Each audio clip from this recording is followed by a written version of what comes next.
Look, Trump is not building a ballroom. This much, I feel like, is obvious. I made a video about this a few weeks ago, giving a thesis of what I think is actually being built, and that video got taken down on my TikTok after about 8 million views, so I re-uploaded it here. And if you haven't seen that one yet, I recommend going over and watching that because it gives you a good basis for where we're starting out from. But I wanted to follow up on my theory, okay? Because in the original video, while I had some solid architectural analysis from Andrew Kerr, it was mostly based off of like a gut instinct, in my own pattern recognition. And since then, I have been digging deep, scouring the web across databases and looking for records, and I have come back with actual receipts, like some actual verifiable public record receipts. And now my theory is stronger than ever, okay? Because I know that Trump is not building a ballroom.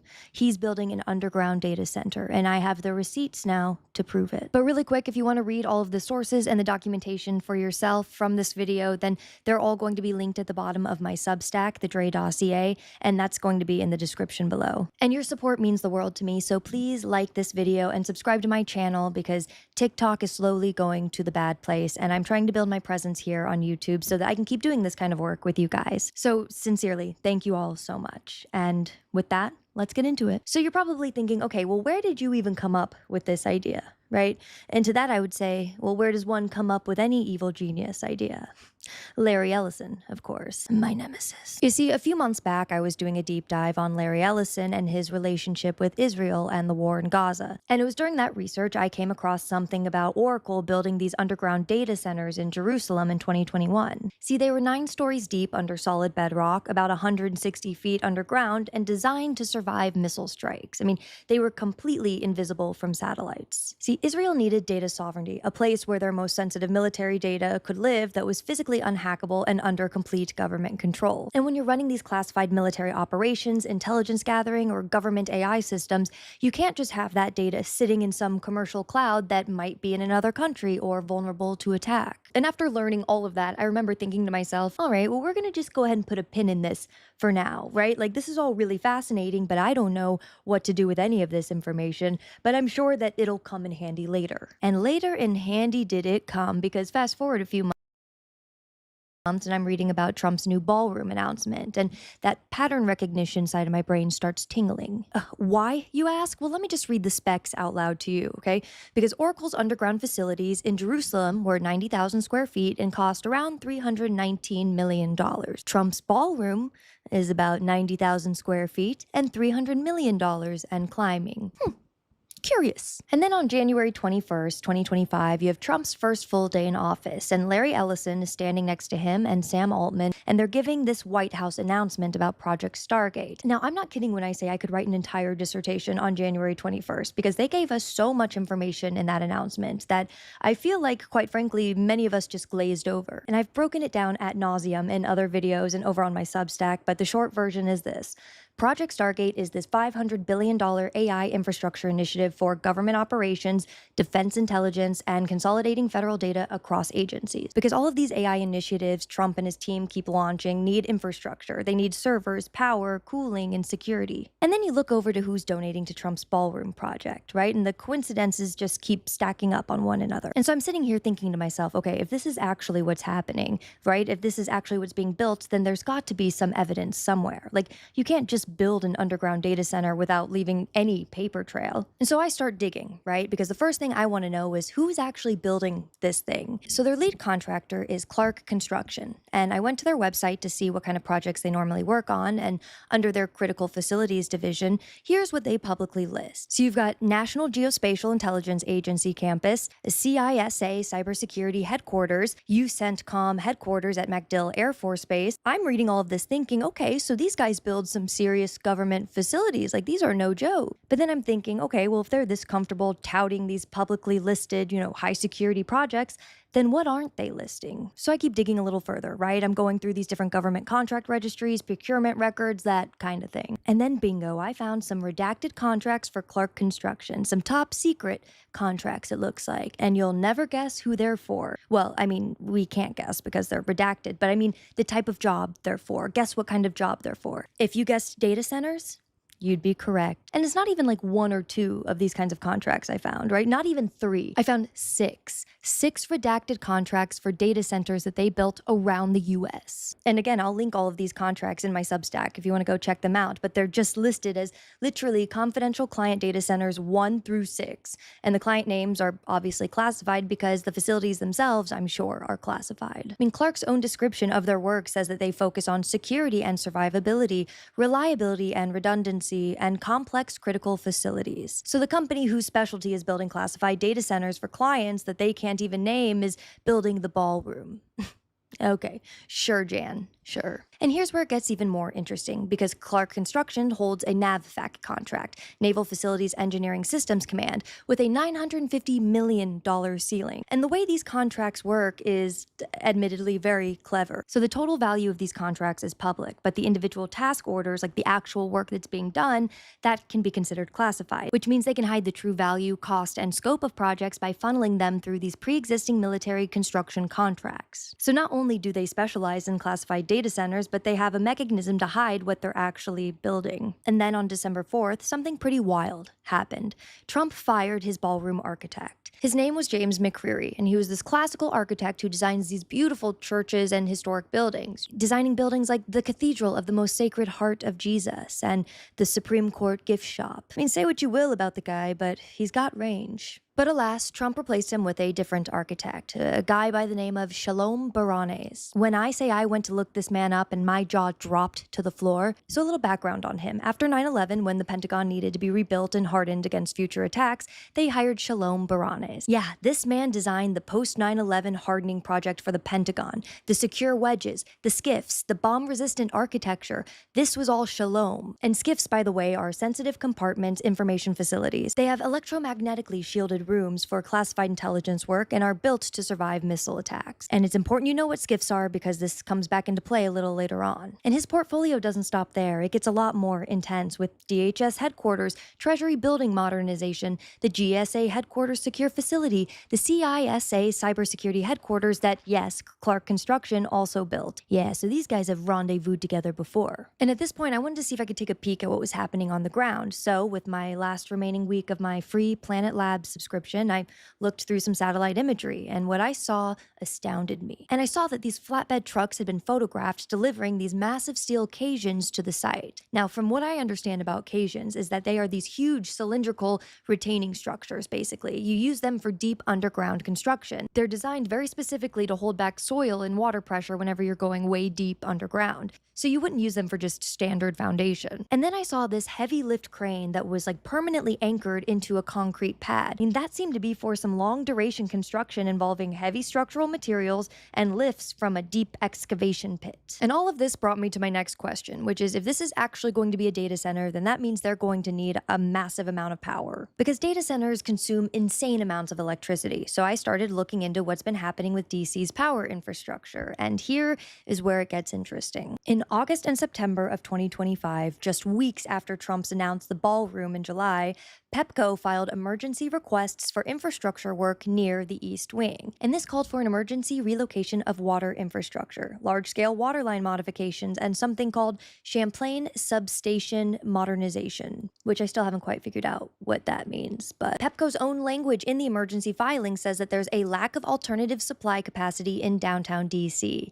And now here's the thing about that. Downtown DC office occupancy has been declining since COVID. I mean, half the buildings are empty. In general, the commercial real estate market is shrinking, not growing. So where's this new massive power demand coming from? And speaking of infrastructure, DC Water increased their capital spending by $300 million, including a specific study of the Federal Triangle area. I found a post by the Washington Aqueduct, which is run by the Army Corps of Engineers, and they were warning that data centers are planning to use Potomac River water for cooling. So at this point, I've got the contractor who builds classified data centers, the architect who designs Pentagon bunkers, physical evidence of deep underground construction, and massive power upgrades along with massive water upgrades. And so the next question I have is, who the hell is funding all of this? Trump says it's being privately funded, and the White House put out a rough list of donors, although most of the amounts from those donors is unknown. So, I mean, really, they could be donating anything from checks to cash to Bitcoin to their own product, maybe. And when I was looking for more information about these donors, I saw that the Carrier Corporation was bragging about how they're donating an HVAC system to the White House ballroom. And so this is interesting because I looked into Carrier and I saw that they have a lot of different products. They have residential AC units, commercial systems, and all kinds of stuff listed on their website. But they also have something called Carrier Quantum Leap, which is specifically their data center solutions. Comprehensive energy efficient solutions for data center thermal management is what their website says. Now, if Carrier is donating an HVAC system and they're on a list with Microsoft, Amazon, Palantir, and all of these heavy hitters, then are they really donating a less than $100,000 ballroom AC system? Or are they perhaps donating the more expensive thing from their new line of solutions, the data center thermal management system? Because wouldn't that be a brag to say it's our thermal management systems that are cooling the White House data center? But that did get me thinking, like, if at least one company is donating a product on top of money, then I'm sure that there are others, right? I mean, who knows how many? So I decided to go through the donor list again, and this time with a different mindset, not looking for dollar amounts, but looking at what each of these companies do. And that's when I see one name jump out to me on this ballroom donors list, and that's Paolo Tiramani. And many of you may not be familiar with his name, but I'm sure you know his company, Boxable. Boxable is a Las Vegas company that makes these foldable prefab buildings, and they're about 375 square feet, and they come with electrical and plumbing already built in. Their whole pitch has been basically disaster relief and affordable modular homes. But if you start looking into what Boxable has actually been building for the government, well, it's not just disaster relief housing. That's right, I found contracts showing that they sent over 150 units to Guantanamo Bay in 2021 and 2022. That's right, they've been working on Class 5 military installations, and their SEC filings mention government exemptions from normal state regulations, which means they have clearance to work in classified DoD sites, evidently. And that's when I saw that their units come pre-installed with Faraday caging. That's right, electromagnetic shielding, the kind of thing you would need for skiffs. Remember skiffs? I told you to remember skiffs? Because think back to Oracle's underground facilities in Jerusalem. I mean, their own documentation shows that they use modular construction techniques for their own rapid deployment of internal infrastructure, prefabricated rooms that could be assembled quickly underground. And I'm seeing names like Caterpillar on this list, where I'm sure that they've donated equipment like heavy machinery, excavators, and Caterpillar also makes industrial generators, the Cat 3516B models that provide over 100 megawatts of backup power. Union Pacific is also an interesting donor in that light because yes, they're a railroad company, but what many people don't know is they also own 1,400 miles of classified fiber optic cables that run along the railway right of way. And it's those fiber optic networks that the Department of Defense have as their secure telecommunications backbone, and it's because they're air-gapped from the public internet. And then you've got Microsoft and Amazon, Google, Palantir, like every major cloud computing and AI infrastructure company in America that matters. You've got Booz Allen Hamilton, who builds classified networks for the CIA and NSA, Blackstone installing over 200 megawatts of backup power infrastructure. And then I started thinking about who's not on the list. You know, Baccarat Cristal chandeliers, Versace, Hermes, Tiffany silverware, like Steinway pianos, the brands that would kill to have their name associated with the most elegant ballroom in America. I mean, the kind of luxury that screams White House state dinner. I mean, none of them are here, which is when it all kind of clicked for me, because this is clearly not a list of donors for a ballroom. This is a supply chain for a data center. And if you're still not convinced about this data center infrastructure, well, Trump basically told us, October 22nd, 2025, in the Oval Office, the direct quote was, "We're also working with the military on it because they want to make sure everything is perfect, and the military is very much involved in this."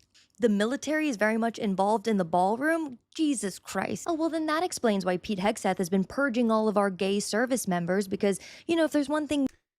Gang, I promised that I'm supposed to be here, but for some reason I had this set up earlier. Why wouldn't it be working? One sec. Guys, don't be mad at me, okay? There we go, okay. How's this? There we go, all right, okay. Everything is as it should be. Kind of. This is not really how I wanted it to be set up. But whatever. I can fix this.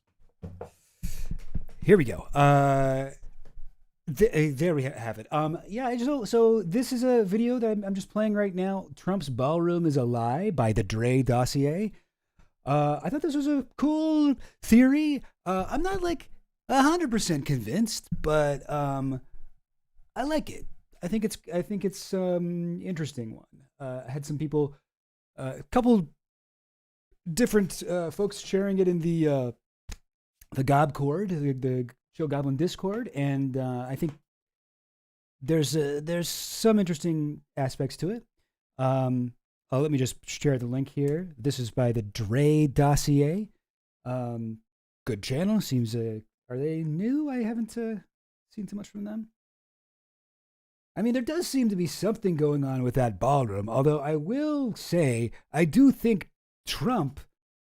I mean, Trump definitely seems excited about the actual ballroom itself, right? Like he's not the kind of guy who's he's not going to be feigning excited. Oh, because he's always talking about, oh, it's a ballroom. It's going to be the fanciest ballroom you've never seen. You've never seen a ballroom as fancy as this one. So there's definitely an actual ballroom. And like the price thing, yeah, it's more expensive than a usual ballroom. But I mean, it's the White House. It's Trump. Like the guy's, who knows what he's doing with the money there. There could be any number of skeezy things going on with, money laundering or whatever that don't necessarily have to be, anything to do with the ballroom stuff. But yeah, I had to jump in because the video, it's not too long. It's like 17 minutes long or so, and I didn't want to watch the entire thing on stream. So if you'd like to hear the end of it, I think where we left off, she was just saying, "Oh, if you're still not convinced, get a load of this." Look, so she's about Trump to is say, not like, building a the most intense part of her little conspiracy theory here. So check it out if you want to support the channel. Yeah, I think it's interesting. She's at least convinced me. I don't know about the data center thing, maybe, but she's at least convinced me, like, I don't know, something fishy's going on there. So it's worth looking into. It should raise an eyebrow, let's say. I think it's plausible what she's saying. No Twitch stream today. I haven't really figured out how to stream on Twitch and YouTube at the same time. I mean, I got a dual streaming app thing, but I don't know. It doesn't really, like, I can't figure out a way to get the chat to be integrated. So it's like the Twitch chat and the YouTube chat going on at once. I think I've streamed on Twitch only like twice total. Like I haven't done it too often. I would love to. I feel like Twitch is where I should be focusing on getting more on Twitch, right? But I don't know. I'll get to it. I will eventually figure it out. What is up? Kudos to someone sweeter than anything but Beatrix. We got lots of people watching. Thank you so much, Vodka 9384, for watching my Pizzagate video and Epstein Connections videos. Oh dang! So you just watched, like, you just got done watching the Pizzagate video and the Epstein Connections videos. That's like 10 hours of like Chill Goblin that you've just done, and now you are tuning into the stream. So dang, you've heard more of my voice than I have today. Chillstifer Goblin, amazing. Yeah, gang, what's up, Finland? There's been a bunch of kind of new stuff on the Gmail thing. That's the Jeffrey Epstein Gmail guys. They've added some new stuff. Jamazon is like his Amazon purchases, and we can go over that stuff. We can definitely do that. Spent the morning listening to Ghost Stories for the End of the World podcast backlog, then watched The Secret Agent, and came back home. Time for this. Very parapolitical day for me. Nice. So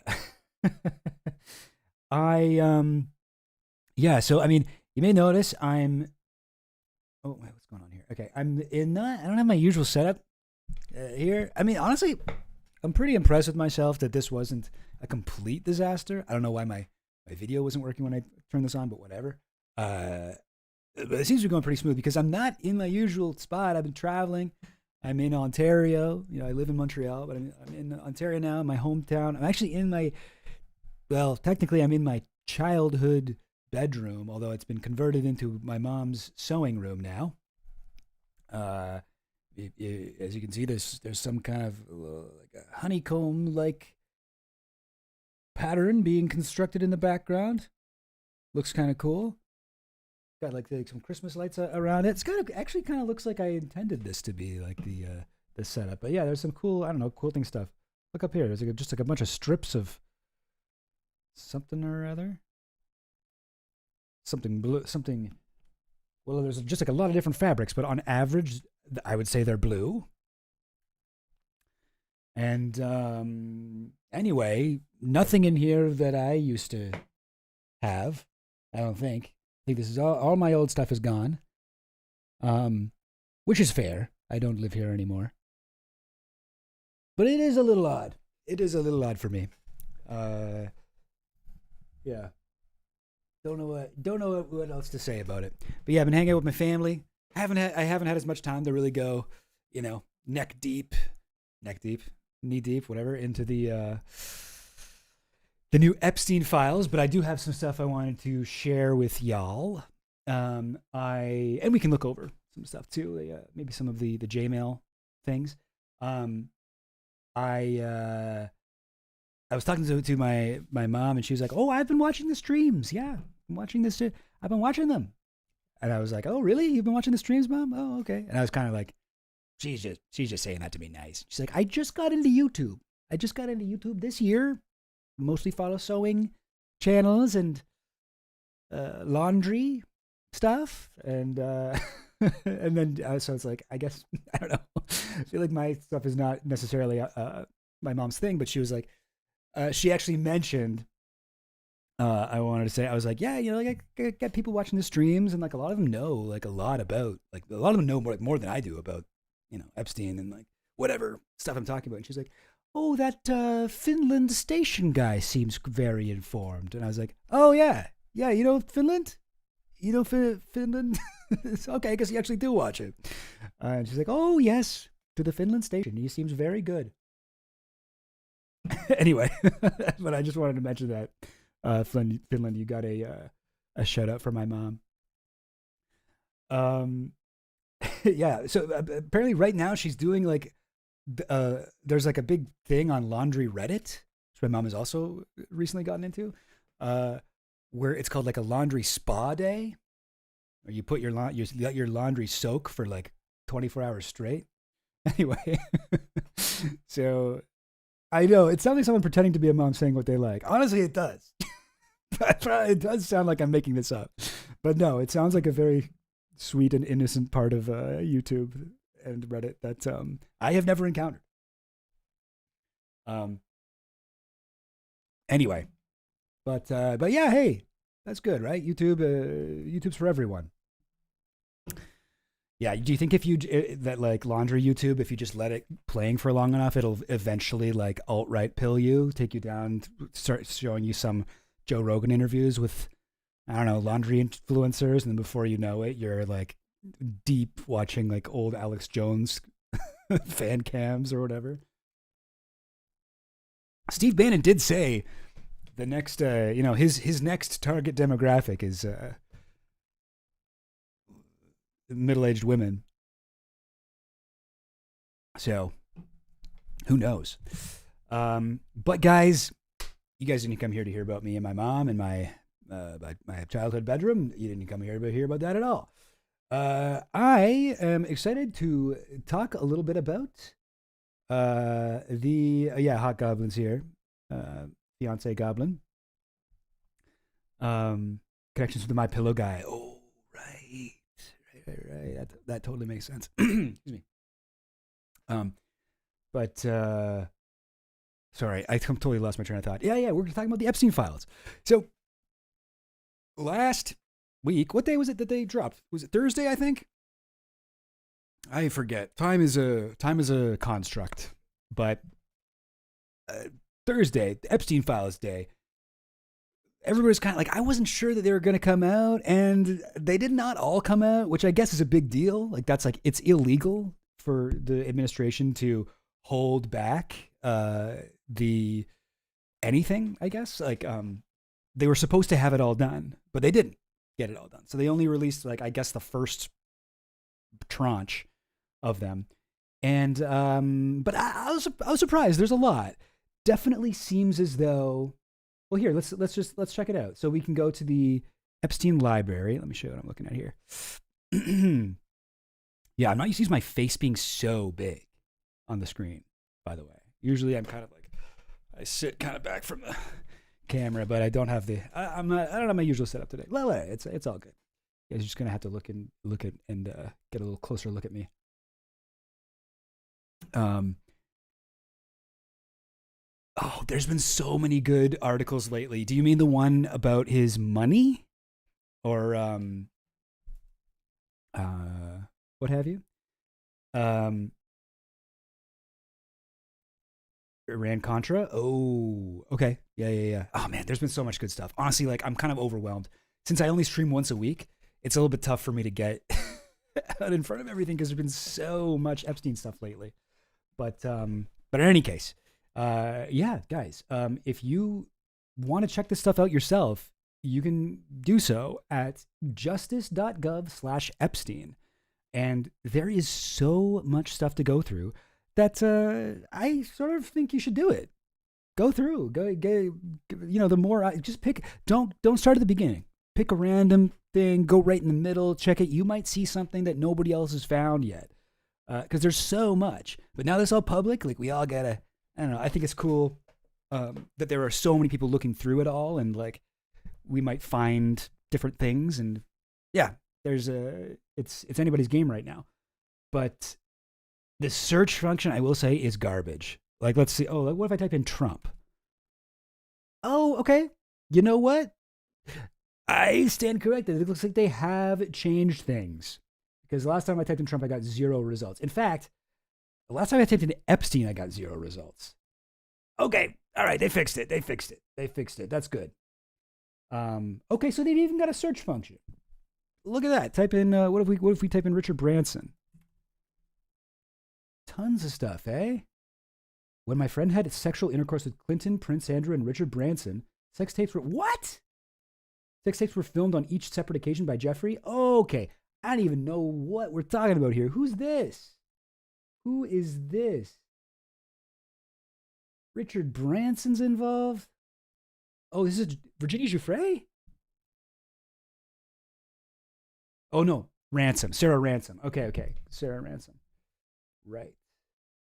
Yeah, I think this might be older stuff. But still, wow. Richard Branson. So this is Sarah Ransom, who's not... Sorry, guys. I wasn't planning to even look at this. This is just something I randomly found just now. Ransom is an Epstein victim. She is, I think, like... I don't want to say she's unreliable. I think she's... her big thing was that she had claimed that she had a bunch of the videos that Epstein had filmed of her with powerful men. She, alongside Virginia, were like 2 of the victims who were saying, no, not only was I a victim of Epstein, I was trafficked. And so Ransom, and this is understandable why she would do this. She claimed that she had these videos. And, I think that was like a safety thing for her. She didn't want people to like fuck with her. She wanted to be able to say, like, I've got these videos, like, don't come for me because I will leak them if you come after me. I have the proof. But then eventually she had to admit she didn't have the videos.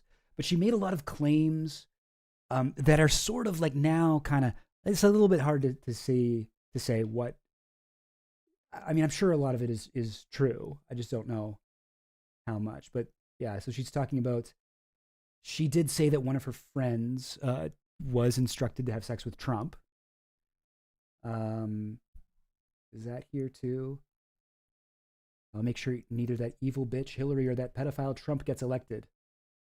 Oof, well, 1 out of 2 ain't bad.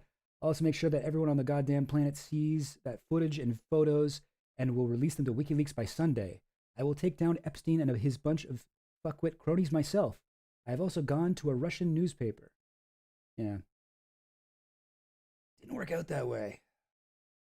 Clinton and Trump must pay for what they did to us, and as must the rest of the men that were involved in their seedy inner circle. My friend had sexual intercourse with Clinton, Prince Andrew, and Richard Branson. Sex tapes were in fact filmed on each separate occasion. I eventually managed to persuade her to send me some of the video footage, which she kept, implicating all men. I have backed up the footage on several USB sticks and have securely sent them to various different locations throughout Europe. Yeah, I didn't realize that Branson had been accused like that. Like not by Virginia, but Yeah, this I've heard this one before. So this is another friend, one of the many girls that had sexual relations with Donald Trump, confided in me about her casual friendship with Donald. Mr. Trump definitely seemed to have a thing for her. She told me how he kept going on about how he liked her pert nipples. Okay, we don't need to read all this. It's a little bit intense. I also know she had sexual relations with Trump at Jeffrey's New York mansion on regular occasions, as I once met Jen for coffee. Anyway, um, yeah. So that's Sarah Ransom. Anyway, guys, listen. You can find stuff like this. Try searching names. But we've also got a bunch of new unredacted court records, including some court like recorded interviews with victims. If you like podcasts, but you're like, I'd like this to be more traumatizing, while you're at the gym, like listening to someone talk about some horrible thing. Uh, but this is where is it? The DOJ disclosures. This is like the stuff that just got leaked. The Epstein Files Transparency Act. So this is the kind of the stuff. These 7 data sets. Okay, 7. And you know what? Last time I checked, there was only 4. So it looks like they keep putting up new stuff. Cool. Let's go through some of the stuff like that I found in here. All right. So first of all, there is, we knew for a long time that the White House was specifically redacting stuff that mentioned Trump, right? Like we knew this. It is known. There was like I don't know. Apparently there was like a training video about how to redact the stuff about Trump. And some of the stuff that we've seen would tend to corroborate that it does seem to be the case. So speaking of Sarah Ransom, here is a old screenshot of one of her emails, which, we've got a lot of stuff on here. This is a little bit annoying because I had originally set this up so that you could see both of them next to each other. Hang on. There we go. So we've got these two. Now, this isn't ideal either, but whatever. You can see these two things. Like one of them, the one on the left we had from before. This is a Sarah Ransom thing, actually, some of which I was just going over. You can see like only a little bit of it is redacted. But in the new one, which we have here on the, on the new justice.gov thing, so much more of it is redacted. And all of the stuff that is redacted appears to be to do with Trump.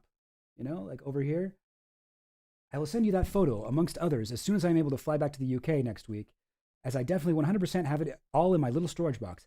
I also have other photos of the Epstein girls and I whilst on the island, including a couple of pictures with me with blank and his then fiance blank. I met the pair when they visited the island for the day as blank. I actually don't know. Is that Trump? Sergey Brin. Oh, that's Sergey Brin. And his then fiance Anne Wojcicki. Not sure how you say it. Wojtecki. Okay, so they censored Sergey Brin. Leslie Groff. Odd that they would censor Leslie Groff, who's like, I guess they're thinking Leslie Groff is a victim of Epstein, but Leslie Groff is like Epstein's assistant.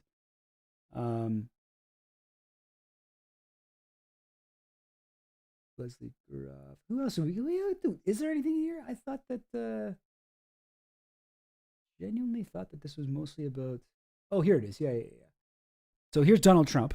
Here's somebody censored Donald Trump here. Donald Trump again. This is like don't really want to read this out. It's kind of gross, but yeah, Donald Trump. Mr. Trump definitely seemed to have a thing for her, and she told me how he kept going on about how he liked her. Blah blah blah. But then over here we have Trump is censored. Trump got censored. So interesting. Like, I mean, to be fair, it does seem like they aren't just protecting Trump. They're also protecting the, Google founder, Sergey Brin. And yeah, Sergey Brin and Anne did go to the island, right? Do we have photos of Sergey Brin on the island? I know we have, there's a calendar thing or like an agenda where it's like meet with Sergey Brin on St. Thomas, whatever. Little St. James. Yeah, so these have been public for a while, but but it's just interesting what they decided to censor in the new release. Another example of this.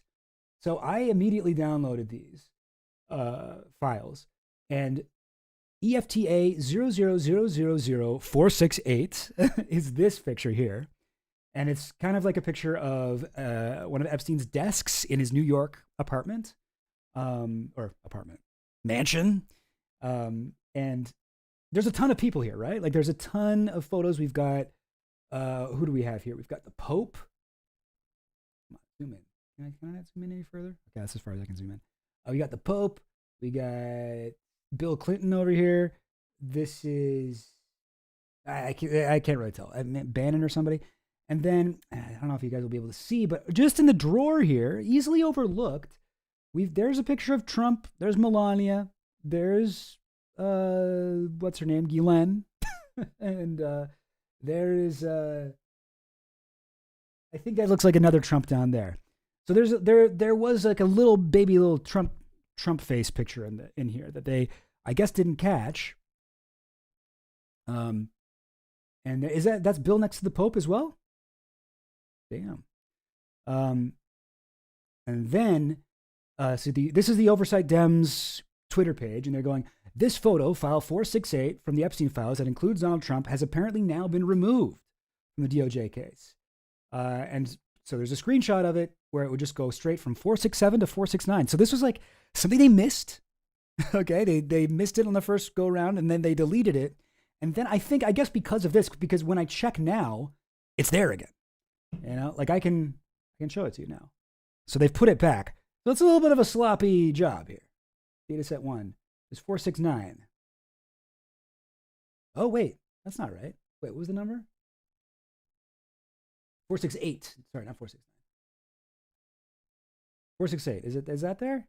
Yeah. Yep, here we go. 468. And I can zoom in a little further now. Yeah, that looks like Trump too, right? So a little grainy, but anyway, so they put it back. So they're watching 6-7. La, la, la, la, la, la, la, la. Right. I forgot about that. See, I don't remember that all of these things are memes or like funny. I don't hang out with enough children to know these things. Oh yeah, okay. Yeah, this is a good point. People forget this isn't just about Trump. I feel like even if Trump was not part of all this, it would be bad because him and the government is protecting the people involved. Yeah. Wait, sorry. Let me read that again. I feel even if Trump was not part of all this, it would be bad because him and the government is protecting the people involved. Yes. Okay. Yeah. I mean, like people are definitely being protected. I find it funny to see who's being protected and who's not. Like we got the Sergey Brin, his name's getting redacted, but I noticed that Bannon, they never bother to censor anything with Bannon anymore, and they did for the email drop that the oversight committee when they dropped his email, they leaked the emails. They censored Bannon in a lot of the text. Researchers were able to figure it out through context clues that he was talking to Bannon, but. Excuse me. But yeah, now there's just tons of photos where Bannon's just in it. It's like, oh, okay. You don't care about him at all, I guess. Yeah, it's interesting. And they certainly are not protecting Bill Clinton. So yeah, I mean, like, it's not just about Trump. Don't get me wrong. It's not just about Trump. And like, a lot of stuff is redacted, but a lot of stuff isn't. And there's a lot of stuff in here that's new. Certainly they haven't been able to get into that kind of thing, but sorry, what am I talking about? Certainly they haven't been able to like prove anything with like Clinton or anything, but there are some, I don't know, it's a rough day in the Clinton household. We'll get into that a little bit later. Nick Spheres, have you looked into the symbolic stuff in his house yet? I mean, so I'll be honest, I'm not sure that I have. If you have anything on that, I'd be curious to see. I mean, there's a few things I think about, like the island and some of the decor around the temple and stuff, and like the sundial that I think are interesting symbolically. But I'm not sure. This isn't really my forte. I think that like when I look at Epstein's properties and all the masks and stuff on the wall, my main thought is, wow, this place is tacky. A lot of weird shit everywhere, and it doesn't seem to have a unifying theme. But yeah, if you have any like info on that, I would be curious. I'd love to read that over because yeah, I don't know. That sounds interesting. Um, the weird sculpture in his Manhattan mansion. Which one? I mean, there's so many. Oh, the woman escaping down the rope. Right. Yeah, the bride. Yeah, that one is weird. That one's weird. Yeah, it looks like somebody trying to escape. That's my impression as well. Um, the Maria Farmer. We'll get into this one in a second. Oh, here's another thing. So I guess like there's been a lot of discussion about this. Um, uh, where people have been posting a lot of photos of Epstein with like young children, and there's a lot of photos of him with like little kids or like little kids on his island or whatever. And I mean, I do think I have never seen anything that would make me think that Epstein had a thing for like very young, like I guess we call them like prepubescent children. I think he's mostly in like the youngest girl that I think he was maybe with was like I don't know about ever, but like typically it would be like the absolute lowest, maybe 12 to like 17 or so. But there's a lot of people who are really sure talking about like how I don't really know why there's this sort of like impulse to go after Epstein as being like it's already bad. What he's been accused of and what people have come forward to say he's done is already he's a pedophile, But I think there's like a like for example, there's a photo here which you can't see, it's cut off here, but it's him next. There's like a toddler, next to him, and then this person retweets it and says, "I feel like the Jeffrey Epstein that has been built up over the years across our internet zeitgeist with jokes and memes has kind of numbed people to the fact that this was a real man who was actively trafficking and raping children of all ages for decades." And I think I actually agree with most of this. I think that Epstein has become like a meme when really like he's an incredibly chilling, evil pedophile, like elite billionaire guy. Like this guy is. This has to be something that we take seriously, and he's become a kind of a joke, which is unfortunate. But children of all ages for decades, I don't think that there is any evidence for that. There are some sus things with Chelina Dubin, but I don't know. Outside of her, I haven't seen anything that would lead me to make a claim like this. And I thought that ContraPoints had a good take here. I don't agree with everything ContraPoints says, but I think I am much. I don't know. I like ContraPoints generally. I think she's good. And I do think she's pretty informed on Epstein stuff. She says, yes, the Epstein Files have basically been true crime entertainment for 6 years, which is true. And then 2, there's no evidence or accusations of him trafficking toddlers, but people often need to pretend so in order to take the crime seriously. Because what he actually did is groom teen girls for sex, and half the country aren't quite sure it's wrong for older men to pursue girls at the most fertile age, gross, or if the concept of grooming even applies to heterosexuality. And I mean, yeah, I think that's a good point. Um, I also think that maybe this is like part of this is from. Do you remember Megyn Kelly's take like last month? Like Megyn Kelly's always like trying to run cover for Trump and like trying to find a new way to help Trump out. And she was like, "This guy Epstein, like he wasn't that bad, okay? Like he was. This was like 15-year-olds. It wasn't like 8-year-olds or something like that." So yeah, I mean, yeah, I'm not sure, but I'm not sure why there's this impulse to try to okay, maybe it's not so bad if he was only doing it to teenagers, but what if it was toddlers too? I mean, okay, but but if we're taking this seriously and we're approaching this case with the gravity that I think it deserves, there isn't actually any evidence that happened. You know what I'm talking about? I hope that makes sense.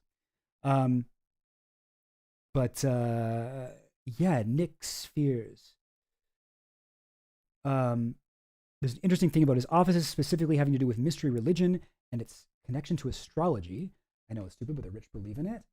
Um, uh, there's also many tapestries of family crests. Symbolism is where most conspiracy theories lose the populace suspension of disbelief, because most deep conspiracies claim the bad guys out themselves with not so hidden symbolism. Yes, hiding in plain sight. Symbolism will be their downfall, as people like to say. The official youngest is 12, but Nick Bryant has said a victim therapist for Epstein victims had an 8-year-old victim. Is that right? Okay. There's also there was also a message left for Epstein from Jean-Luc Brunel that was like, I am bringing someone, like, she is 8 times 2 years old or something like that. And I was like, 8 times 2, like, why would you write it like that? Like, it was almost like he's like trying to write it in code, but it's like, if you're trying to write it in code, why is the code thing sound worse than, like, if you actually meant like a 16-year-old? Why am I making me think it's like an 8-year-old? Anyway, I'm not sure why he did that. But Epstein, and I think Brunel, based on his birthday letter to Epstein, he thought that him and Epstein vibed because they both liked math. Like, he's like, his birthday letter to Epstein is like a bunch of equations, and they all equals like happy birthday. I don't know. Weird guy. Yeah, I mean, right? I think that's what it means. That's the only other thing I can think of where it's like someone that young.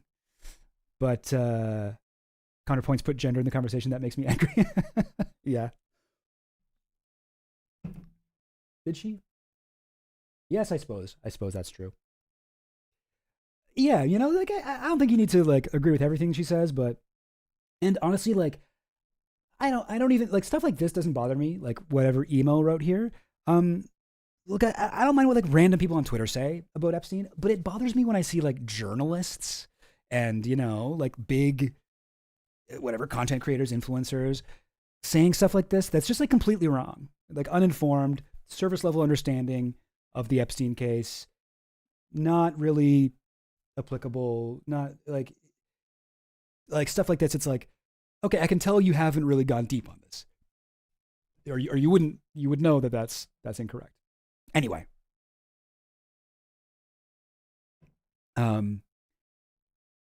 yes, yeah, people don't see 13-year-olds as victims enough, honestly. And the other thing, if I can be extremely extreme here, a lot of Epstein's victims weren't underage.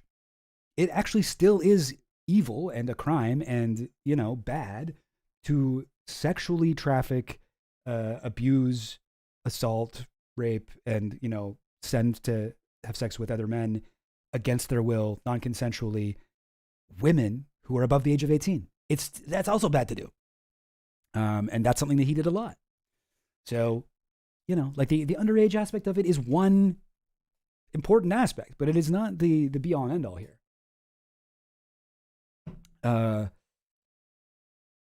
But yeah, and I agree. Like, the gender aspect is important. Yeah. Yeah, lots of people freaking out about new stuff that's been out for years already. I mean, that's just a constant thing with Epstein news. Every single time stuff comes out, people find stuff that was go. I see a lot of people say Epstein wasn't attracted to adults. He was just a pervert and a sex addict. He assaulted women of basically any age.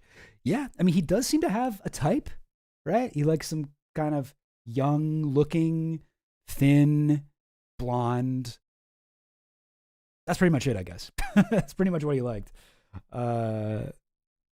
With very few exceptions, mostly white. Okay. All right. So here's something that I found. I haven't seen anybody talk about this yet. I think this is cool. Cool. Why did I say cool? This is fucked up. So, you guys remember the Clinton picture? Clinton in the blue dress? Hanging in Epstein's house? So we've got a bunch more of pictures of this. And also, I will say as well, so we actually know who painted this. It was an Australian woman. And actually, let me get up some more info on that. This is an Australian artist who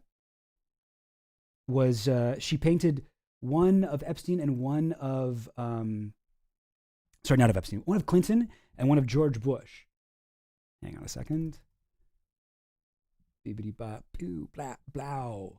All right, so I'm looking at my script for my video on Clinton. So here's the photo we had for a while, and here's like kind of like somebody photographed this who was visiting Epstein's house and was like, oh my god, I gotta take a picture of this. Click click. We don't know who. This is how we got this picture, and here's like a other shot of it. A little bit of a weird photo. It almost looks like Clinton's face is photoshopped onto something, but here is a thing from the artist, Patrina Ryan Cleed. Here's the artist. She's Australian. She made this while she was a student. Here was her like model guy. She got to pose for it. Parsing Bill is the name of the thing. So he's supposed to be wearing Monica Lewinsky's dress that became a big part of the trial because it had like a cum stain on it. And she also did one of George Bush. Is that one? Oh man, is that not? Do I not have one on here? Ah, that's annoying. Seriously? You're only going to give me one of these? Artnet.com? All right, hang on. War Games by, what's her name? Patrina Ryan Cleed. War Games.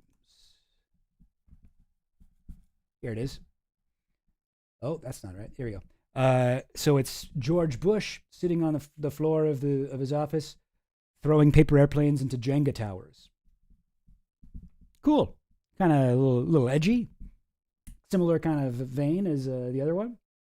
But anyway, so I always thought, because like I read that article and I got the idea, okay, so he doesn't have the original of this. The original is probably in Australia somewhere. He has a print. He has a print of it, because for a while we only had, these pictures of it. But no, now I'm looking at it. Where'd it go? Here. Like, that's the real thing, right? Like you can tell from how the paint is glistening in the police guy's flashlight thing here from this photo. I think that's the real painting, right? I believe that's what we're looking at here. Yeah, I have heard people say that Epstein owned that one too. I think that's totally not the case. So anyway, not even remotely unsettling. Okay. Okay, we got someone who's brave. But here's something crazy, okay? So we got a little bit of context where this thing's hanging up. So it's through this door. And then there's this little narrow hallway here. And then, oh, look, what's around the corner here? We've got this. Okay, so I don't know if that's totally obvious what that is. Let me zoom in so you guys can see this properly. So just past it, you open the door, you look at the painting, you turn right, and this is what you see. There's a whole stack of monitors. We've got another angle here. A big old stack of monitors, like a little station with computers and whatever stuff on the desk. Now, when I saw that, I immediately thought of this Maria Farmer interview. Actually, she talks about this in a few different interviews, but here's one of them. So Maria Farmer was actually, who we'll get into in a little bit, was the first, her and her sister Annie were the first Epstein victims to go to the police. And no one ever did anything to help them. They went all the way to the FBI, who didn't do anything. But so here's her talking about what she calls the media room. The main thing he did when I walked in, and I thought was interesting, he showed me where the cameras, where the men monitoring everything were. So if you're facing the house, there's a window on the right that's barred. And actually, let me just show you that. So if you're facing the house, there's a window on the right that's barred. So here's the outside of the New York mansion. On the right here, let me get a better view of it here, is a barred window. Okay, now this window, like maybe if you're looking at this door and you're like, oh yeah, it's a door. I know doors. I've seen doors. Yeah, it's probably like a door-sized door. No, that is not a door-sized door. This door down here is like a door-sized door. Like, look at the car, okay? Like, remember, everything here is like massive. This is a giant-ass door here. This is like two doors, and even those doors are like wider and taller than any normal door would be. Here's a regular door. Can you see that? Behind the tree there? A little bit hard to see. These are not from Epstein's photo library. Finland. Good question. These are from the FBI raid on his New York mansion in 2019. Yeah, good point. But so here's the window. So it's big, right? Like if this is a regular door size, compare that to the door above it. Yeah, I've heard this. The largest private residence in Manhattan. It's crazy that he had this. Now if we look in here, so next to these things here, this monitor display, there's a window. It's got a gray curtain. I mean, hard to say. It sort of looks like it might match the curtain behind here. I mean, I don't know. There's a gray curtain, and look at that door next to it. I'm trying to do like I don't know. I know this isn't an exact science, but I'm trying to be like, is that the same window? It looks like it to me, right? So here's a regular sized door, and then here's that window next to it. Okay, and we've got the regular sized door down here. Maybe this one's a little bit better to tell. Regular sized door down here, and here's the actual window. Like it kind of goes up, about halfway up the thing, or a little bit more than halfway. And we're looking in here. We don't even really see the bottom here, which is a little annoying. But I think this is the room that Maria is talking about. When you're facing the house, there's a window on the right that's barred. That's the media room, is what he called it. And so there was a door that looked like an invisible door with all this limestone and everything. Now this part, I don't really know if I don't know about this part. A door that looked like an invisible door with all this limestone and everything, and you push it and you go in. And I saw all the cameras. It was like old televisions, basically, like stacked. So that sort of describes this. But as far as like the part about the limestone, the hidden nature of this door, it's a little bit hard to say. I mean, here's the door that goes into it. She could be talking about a different door, but here's the door that goes into it, the one that looks at Clinton. And then on this picture, we get a little look at like what is outside of it. And there's stone there. That's, maybe you could say that's limestone.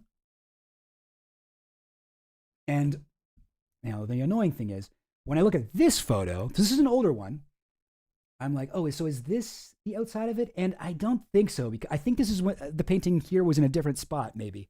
Because first of all, the wall is black, right?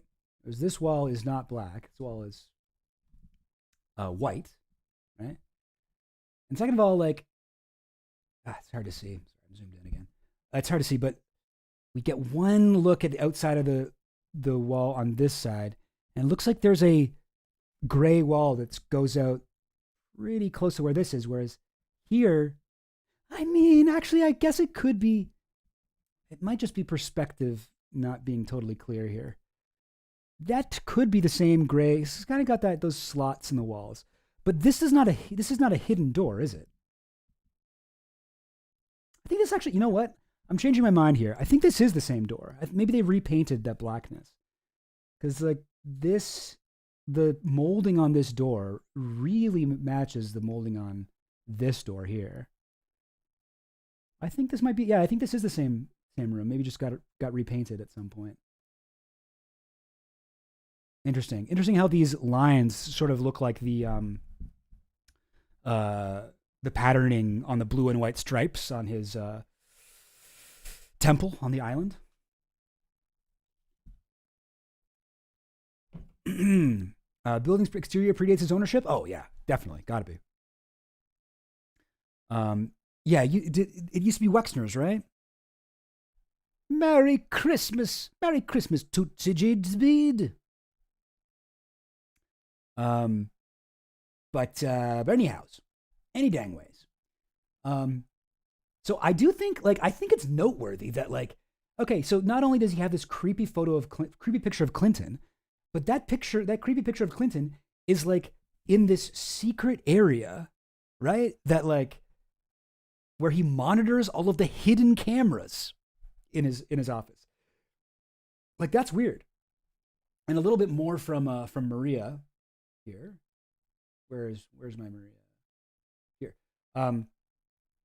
So she says, yeah, there's old televisions basically stacked. Monitors, asked Mason. They were monitors inside this cabinet, and there were men sitting there. And I looked at the cameras and I saw toilet, toilet, bed, bed, toilet, bed.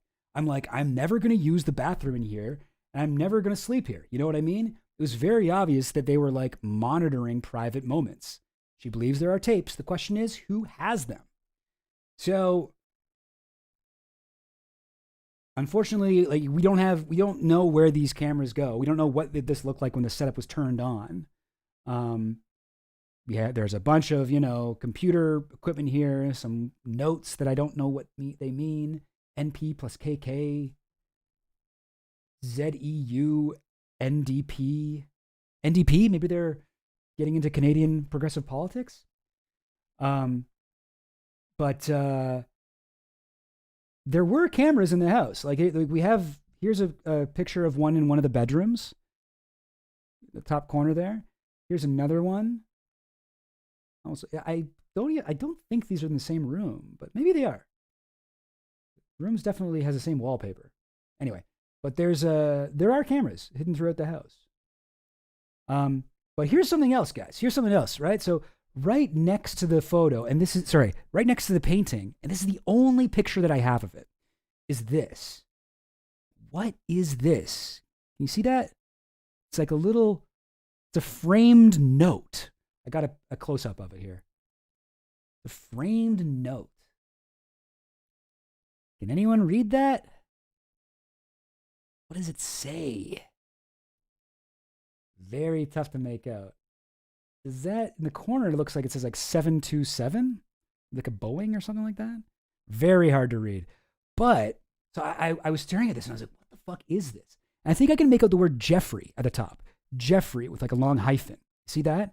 And I was sort of reminded of like, oh wait, this kind of looks like Bill Clinton's letter to Jeffrey Epstein from the birthday book. And so I dug that up and look, it looks a lot like that. And it's even got Jeffrey. So here's my forensic like handwriting analysis. I'm not an expert at this, but just look, tell me if I'm crazy here. Jeffrey hyphen.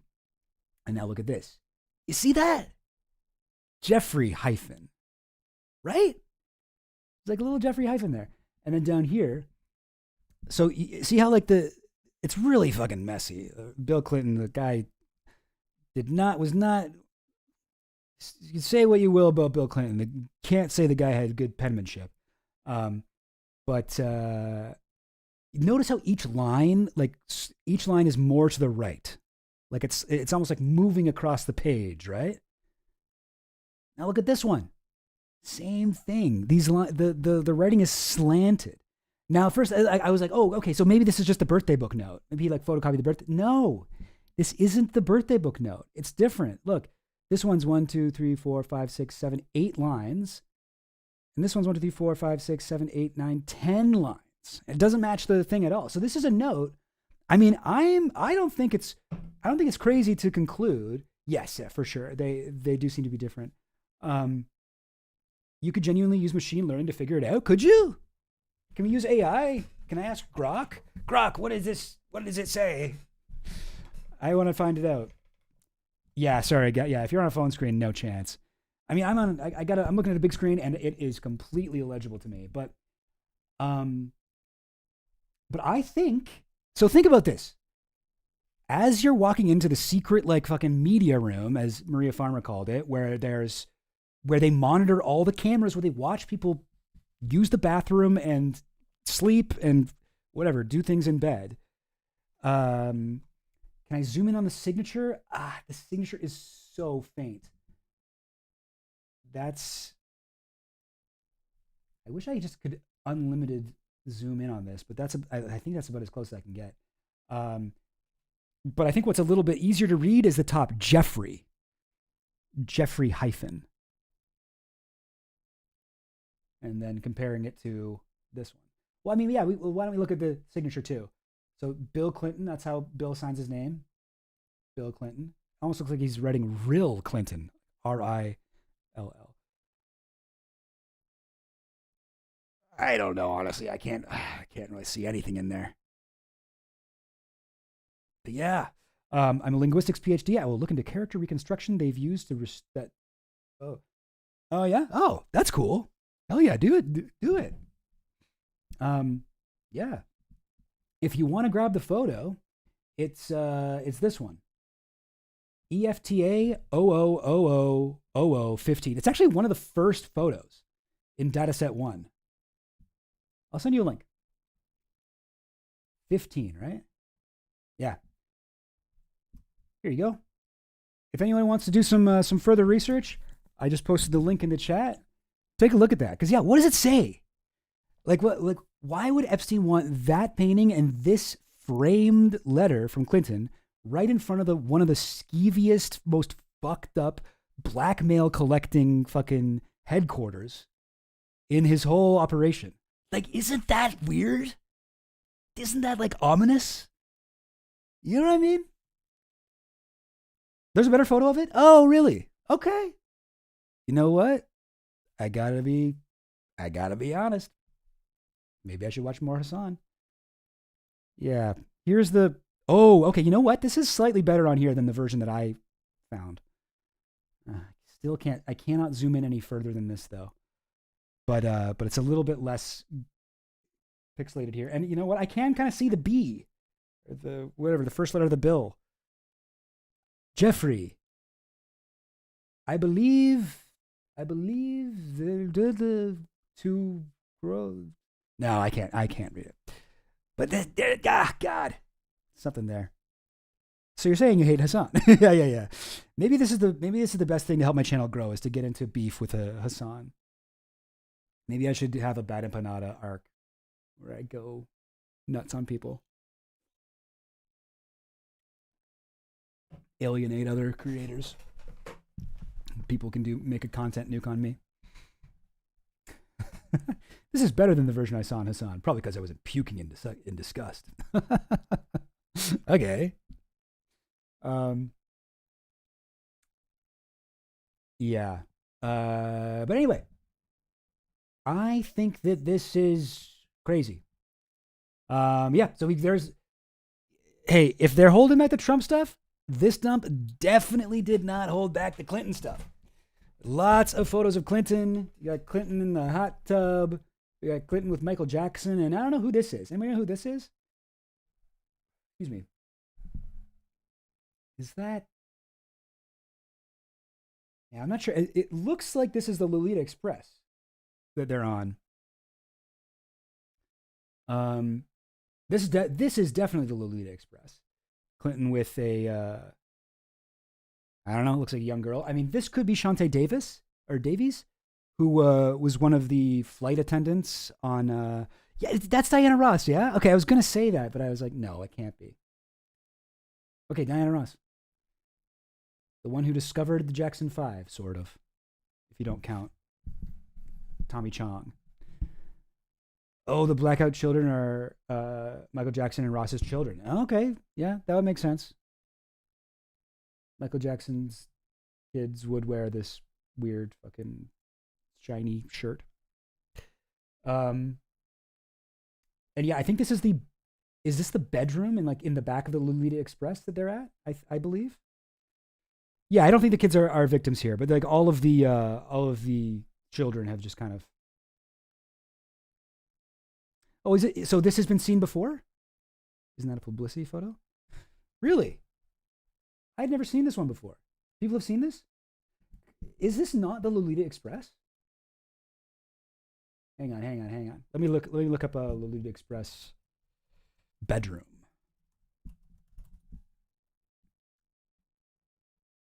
Like, you know what I'm saying? Okay, a lot of these are not right. But here's Shantae Davies.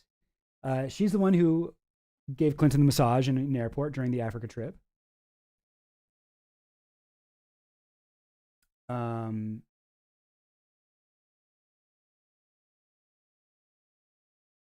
Like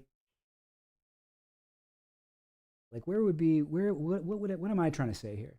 Here's the bedroom here, and here's oops. Okay, I don't think I need this anymore. Here's the room that we're looking at. This is on a plane, isn't it? Yeah, maybe it's not the Elite Express.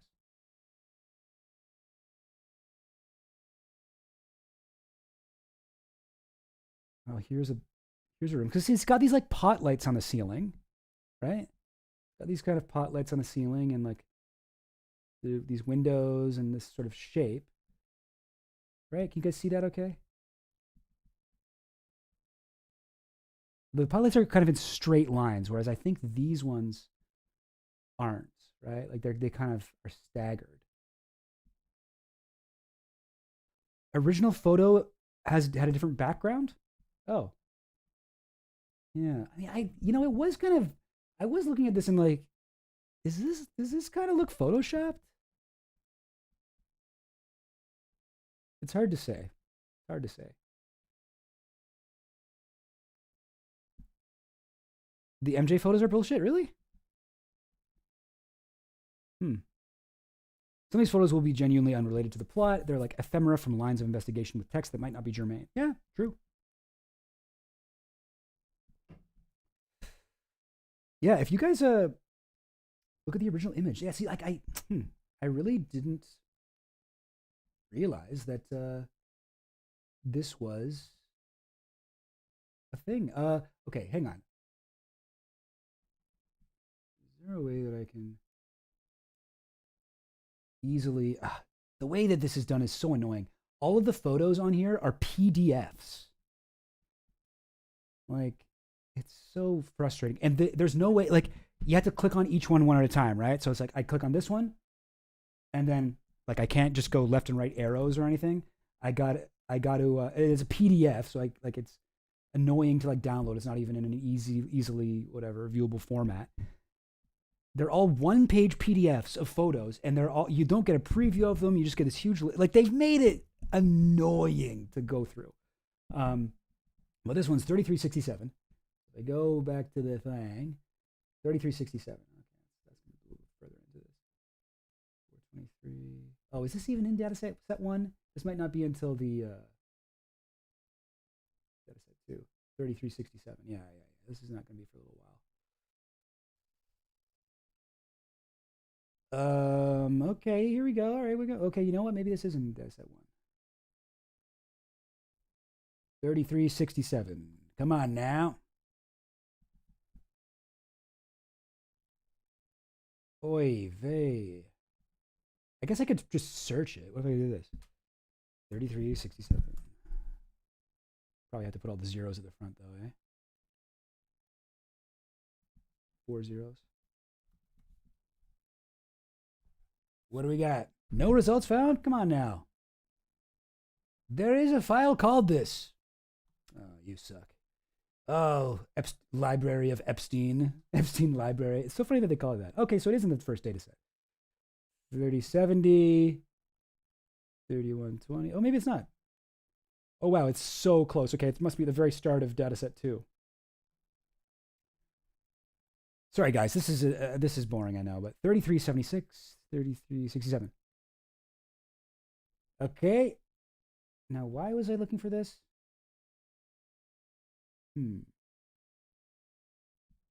Okay, hang on. Is there a way I can maybe reverse image search this on a TinEye or something like that? Hang on now. Hang on a minute.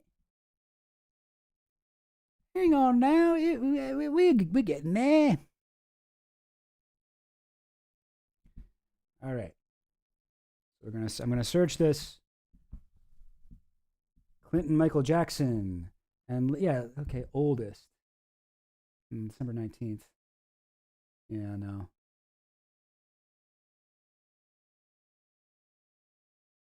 Why is it taking me to a thing about a Pizza Hut and a drag performer? Why would it be on here? That doesn't make any sense.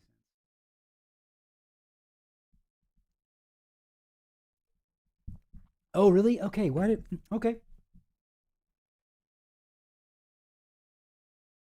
Oh, you guys are talking about. Oh, you found it. Thank you. Okay. Well done. Okay, so it's a different photo, but it is the same, definitely like the same people and everything. Singer-songwriter Michael Jackson, his children, Michael Joseph Jackson Jr. and Paris Michael Catherine Jackson, photographed with President Bill Clinton, Diana Ross, and her son Evan Ross. Oh, okay, so that actually was her son and Michael Jackson's kids. Cool. And where was this? Does it say? In Washington D.C. Um, and that definitely looks like the same. I'm gonna add this to my thing here. Hang on a minute now. Link. Oops.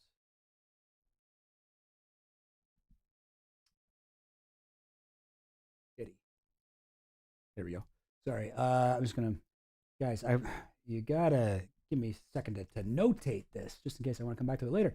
Okay, no, that's really good. Thanks, man. Thanks, Finland. See, now I know why my mom gave you a shout out. Now this one is Lolita Express. Bill Clinton with somebody here. I believe this is, so these are photos from like the abandoned Lolita Express. This is post Epstein's arrest and death. But I believe it's this room before this kind of red redesign. You can see the table in front of them here, the sort of bars on the wall, and you can kind of see that like ugly like yellow grid behind it pattern. Um, yeah, but I think this is from the Africa trip. Oh, that's helpful, Bet Beatrix. I'll try that one next time. You can just edit the URL. Okay, cool. Um, it does look like a plane, right? Yeah, it's hard to say. The roof is curved too soon. You think? Sorry, you guys are talking about this one, right? Yeah, maybe a bus. Bus I can see. Something. Maybe it's a trailer. Who knows? But yeah, I'm coming around. I think you guys are right. I don't think that's a Lily Express, but I think this one is, right? Like that's got to be it. Got that door there. It's open towards the kitchen. You've got even the same red chair, right? And I'm guessing this is from the Africa trip, where Epstein did have a bunch of his young girls along with him. Um, Now this one's new. We've got, who do we have here? We have Bill Clinton, Mick Jagger. I keep looking where I'm used to the camera being, and no, it's over here. We got Mick Jagger, Jeffrey Epstein, and I'm not sure who this is, but I'm reasonably sure that this is from the same night as this photo, which I randomly saw in a documentary. Actually, I mean, I didn't randomly see it in the documentary. I shouldn't say it like that. Somebody saw it in the documentary. It's like, whoa, is this a new photo? But it's Clinton. I believe that's Jackie Chan. I hope that's Jackie Chan, and I'm not just confusing him with another Asian man. Epstein, and there's Mick Jagger down there. Now, everyone is wearing the same kind of stuff, right? Like there's like Mick Jagger, right? He's got like this blazer and a sort of like unbuttoned shirt or whatever in the middle. Epstein's wearing a black shirt here. But Clinton's wearing something totally different. Clinton's got the blue jean shirt with the blazer on, and then here he's just like a black t-shirt. So I don't know what's going on there, but I guess he changed his shirt at some point in the evening. It looks like the same place, right? It's got that kind of wooden thing on the side. Okay, that's fucking Jackie Chan. Right? Okay, cool. I'm not just being racist. Ever seen that interview with Kevin Spacey where he talks about taking his portable digital camera on a trip to Africa? No. I haven't seen that one. I've seen the interview where he was like, I didn't like Epstein when I met him on the plane. There was all these young girls around him. Like, what the fuck? So, this is just the tip of the iceberg, honestly, with Bill Clinton stuff. There's so many other Bill Clinton photos and Bill Clinton things that are coming out with this Epstein Files leak. And I you see a lot of people. It's actually like kind of funny. All of these sort of, I guess, like right wing guys for the most part, saying like, "Oh, I can't wait to see how the left justifies how Bill Clinton's being in the files all the time." And everyone on the left is like, "Yeah, no, I also think Bill Clinton should be put in jail." Like, no one cares. No one cares at all. Yeah. I mean, yeah, I don't even think that anyone, I don't even think Bill Clinton cares. He's like, you got me. What do you want me to do? Got away with it for so long. I had a good run, didn't I, Hill dog?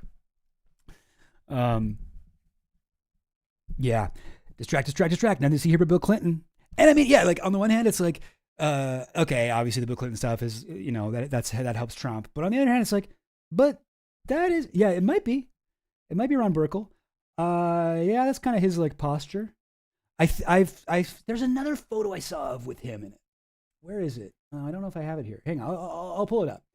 But if you wanna take from somebody who is kind of like that, here's if you want to know what it would look like if the left were to bend over backwards making excuses. Well, let's check in with Angel Urena, who was Bill Clinton's, deputy chief of staff for years. I don't know that he is now anymore. Is he? Let me just double check on Twitter. Excuse me. But he, for a long time, anytime you asked about Bill Clinton, you would get, oh my God, automatically forwarded to a statement from him, from Angel Urena. Where was that? Oh, sorry. The reason I was here was Deputy Chief of Staff for President Bill Clinton. Okay, so yeah, he still is Bill Clinton's like guy. He's retweeting a bunch of stuff, and I know. Look, he found the thing too. Oh, from Midas Touch. I guess they are also kind of the type of liberal who defend Bill Clinton, eh? Oh man, that's funny. Real Evan Ross. That's me, not unidentified woman. That's this Diana Ross's son, right? No, that's actually me. It's funny that he commented. But like, I'm so uninterested in defending Bill Clinton. Like, who cares? Yes, he's bad. Whatever, it's fine. Yeah, okay. So here's a statement from Angel. The White House hasn't been hiding these files for months, only to dump them late on a Friday to protect Bill Clinton. This is about shielding themselves from what comes next, or from what they'll try and hide forever, so they can release as many grainy 20-plus-year-old photos as they want. But this isn't about Bill Clinton. Never has, never will be. Even Susie Wiles said Donald Trump was wrong about Bill Clinton. Okay? There are two types of people here. The first group knew nothing and cut Epstein off before his crimes came to light. The second group continued relationships with him after. We're in the first. No amount of stalling by people in the second group will change that. Everyone, especially MAGA, expects answers, not scapegoats. I mean, that's true as it stands that he wasn't hanging out with Epstein after he got caught, but Ghislaine was hanging out with Bill Clinton and Chelsea Clinton quite a bit for years afterwards. Yeah, I mean, not sure how many liberals really care about Bill Clinton these days. I mean, I guess Midas Touch does. Angel Urena. But I think for the most part, nobody gives a dang. Nobody gives a hoot. Yeah, he's hanging out with Ghislaine constantly. He like dated her apparently for a while. Like, and Ghislaine was like hanging out with Chelsea too. Like Chelsea was visiting Ghislaine and her like whatever boyfriend on their yacht like a decade after we knew about Epstein. I mean, he's got to be done, right? At this point, Clinton, he's got to be done. He's got to be. Yeah, friendly reminder. Also, thank you, Magar, for the money. Yum, yum, yum. Ow, ow, ow. I eat it like it's food. Friendly reminder, Trump and the Clintons were best fucking pals till Trump versus Hillary. Yeah, I mean, Trump used to just be like a fucking funny, like, blowhard real estate guy in the 90s who was constantly bankrupt. And, like, liked to party. Like, I guess that was kind of like his whole thing. Yeah. Didn't they take money from him in the early 2010s, or was that Terramar? Sorry, you mean... Oh, yeah. There was, I believe Epstein donated some amount of money to Hillary's campaign in 2008. Forget exactly how that went. Yeah, no, people don't... Yeah, no, I mean, maybe she did. But I think there's like several sources, nothing conclusive, but there are several sources that are like, oh yeah, no. Like Clinton had a affair with Ghislaine for a while, in like 2009 or something like that. It's tricky because Clinton is such a gregarious, outgoing, like friendly guy, and like every time he meets someone, he makes them feel like he's known them his entire life. And that thing, that genuine, like kind of, I guess, talent, like political talent that Bill Clinton has, is makes him a little bit. It makes it hard to pin down, like, how close was he with Epstein? When did he first meet Epstein? Because every time you see them, it seems like they're old friends. Like the vibe is like that. And like the earliest photos we have of him are from like 1992 when Epstein came to a White House fundraiser, and 1995 when there was a Bill Clinton fundraiser at Ron Perelman's house, and it's like they're all hanging out, and Bill Clinton's got his arms around everybody. He's like touching. He's doing, like, what's the pickup artist term, like Keno or whatever. Like he's very like hands on, and he's like talking to Epstein. And you're like, oh, those guys were friends forever. But then you see Bill Clinton do that to like literally some guy who he just met, and he's exactly the same way. Like, it is hard to tell. But yeah, it's tough. Yeah, I took a screenshot of this one. I mean, I don't know. Like there were a few schoolgirl outfits were like a major point in the Ghislaine Maxwell trial. That this was something that he forced. Like the prosecution had picked multiple victims to interview, and they were trying to use connecting threads to show that he had like an MO, and one of them was that they were all forced to wear schoolgirl costumes. Anyway, I don't know. That's not a very fun one. Yeah, here's a safe. I took a few screenshots of stuff that made me think of excuse me. I took a few screenshots of things that made me think like there's more. So there's more. There's like tons of stuff that we haven't seen yet. Now we've heard before that there was a safe that had a bunch of DVDs. What's up, Skeletino? Howdy there. Howdy, partner.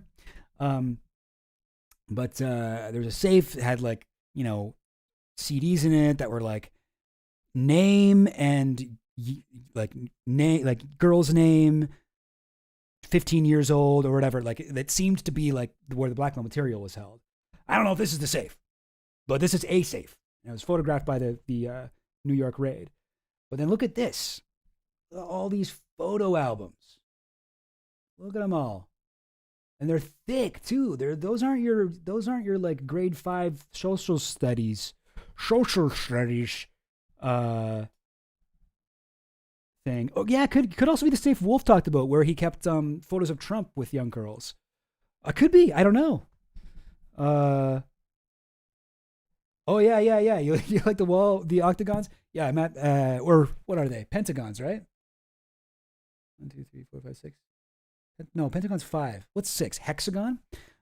Yeah, hexagon. Right. Like a beehive. Yeah, my mom. I'm at my parents' place. This is actually my childhood bedroom, but it's now my mom's sewing room. So my mom's working on this thing there. For those of you just catching up, I'm in my mom's sewing room, and that's something she's working on. Looks like it'll be a pretty warm quilt. Looks like it'll be a cool duvet. Something like that. Anyway, yeah, young name plus name. I mean, and we've also just heard like, okay, like these guys, they used to hang out and they used to constantly be taking photos. Like they're documenting it. And look at all these. Look at all of these. Like there's, like a lot of it's very difficult to read, but some of it's larger. This one says Brazil Miscellaneous 1206, LSJ Ariel Walter Cronkite, which we now have photos of Walter Cronkite. St. Bart's Chateau Villette, Chateau Ouramont. Like, look at all this shit. Look at all this shit. Now this one, okay. Here's another photo. So it looks like we're in front of a some kind of a bookshelf or something, but it's or filing shelf filled with these boxes, right? Filled with these boxes. And there's a little, as Phil says, we know he had lots of CDRs. Look at this. All I see is the word Leslie. It could be Leslie Groff. But that was one of his assistants slash victims, maybe slash girlfriends. But yeah, I mean, Jean Luc spent a lot of time in Brazil finding girls for him. I didn't know that Epstein had spent that much time in Brazil, but maybe. I mean, I could see that. That's where fucking what's his name, John Casablancas lived. But over here, now this is gonna be. I can't zoom anymore. Annoying. But over here, I can read this. This I don't know if you can see where I'm circling here. If I jiggle my thing around, it'll get bigger. I think, right? No. But so didn't mean it to sound like that. But right up here in the corner, there you can see that. There's a little tag on this box, and it says "Old pictures with different / important people." Excuse me, important people. Isn't that funny? And then there's just so many, like every time they open a drawer, it's full of photos and pictures. You know, like the whole house is decorated with all these these framed photos of like Epstein and Steve Bannon, Epstein and Woody Allen, Epstein and the Pope, blah, blah, blah. Yeah, no, I didn't mean it to sound like that. But then in the drawers even, look, we've got this, look at this. There's a folder, and the title of the folder is censored. And like they've even censored this tiny, again, I can't zoom in, but there's just a little tiny person here, and they've put a little tiny like 4x4 pixel big square to censor their face. Another one censored here, another one censored here. Like there's so much.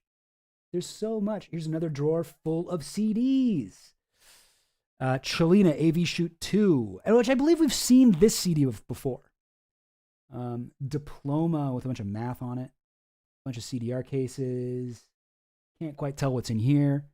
Chelina 2 AV photos. So Chelina Dubin was the daughter of Ava and Glenn Dubin, who are Ava Dubin was Epstein's ex-girlfriend. She's a Swedish model, and what kind of scientist is she? I think she's like a rocket scientist or something.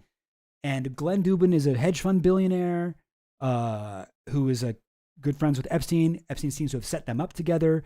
Glenn Dubin was the first man that Epstein trafficked Virginia Giuffre to.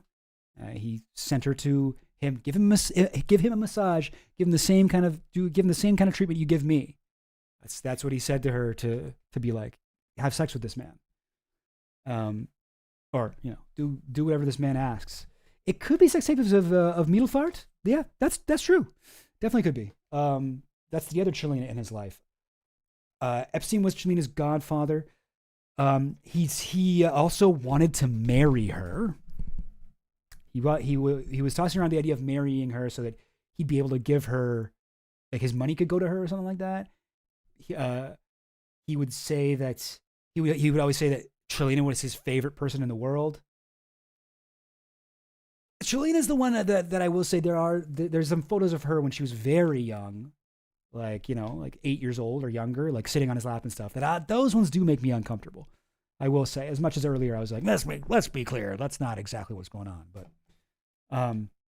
yeah, these round plastic cases were like what you got when you're buying one CDR at a time at the dollar store.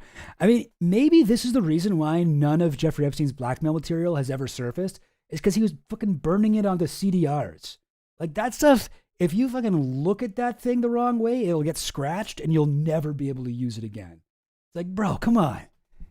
You didn't get arrested until 2019. You could have been putting these on some solid state drives. You didn't need, this is not a secure way to hold data. And this is from 2012. Like we had external hard drives by then. You didn't need, this is terrible fucking cybersecurity. Yeah, this Epstein guy, I don't know if I care for him. I think he's a little bit cringe. Sam Jaffe, a former CBS and ABC correspondent, says today he was told that Walter Cronkite and John Chancellor were on a Central Intelligence Agency list of reporters who have performed secret intelligent work. Really? Interesting. He copied his friend Woody Allen's MO with Middelfart? Wait, what do you mean? Oh, you mean like goddaughter. You mean Chelina Dubin. Goddaughter, stepdaughter sort of thing with Suni Previn. I see what you're saying. Middelfart is the old is another lady. Julia Dubin. I'm guessing this is because it says 8/12, so it'll be 2012.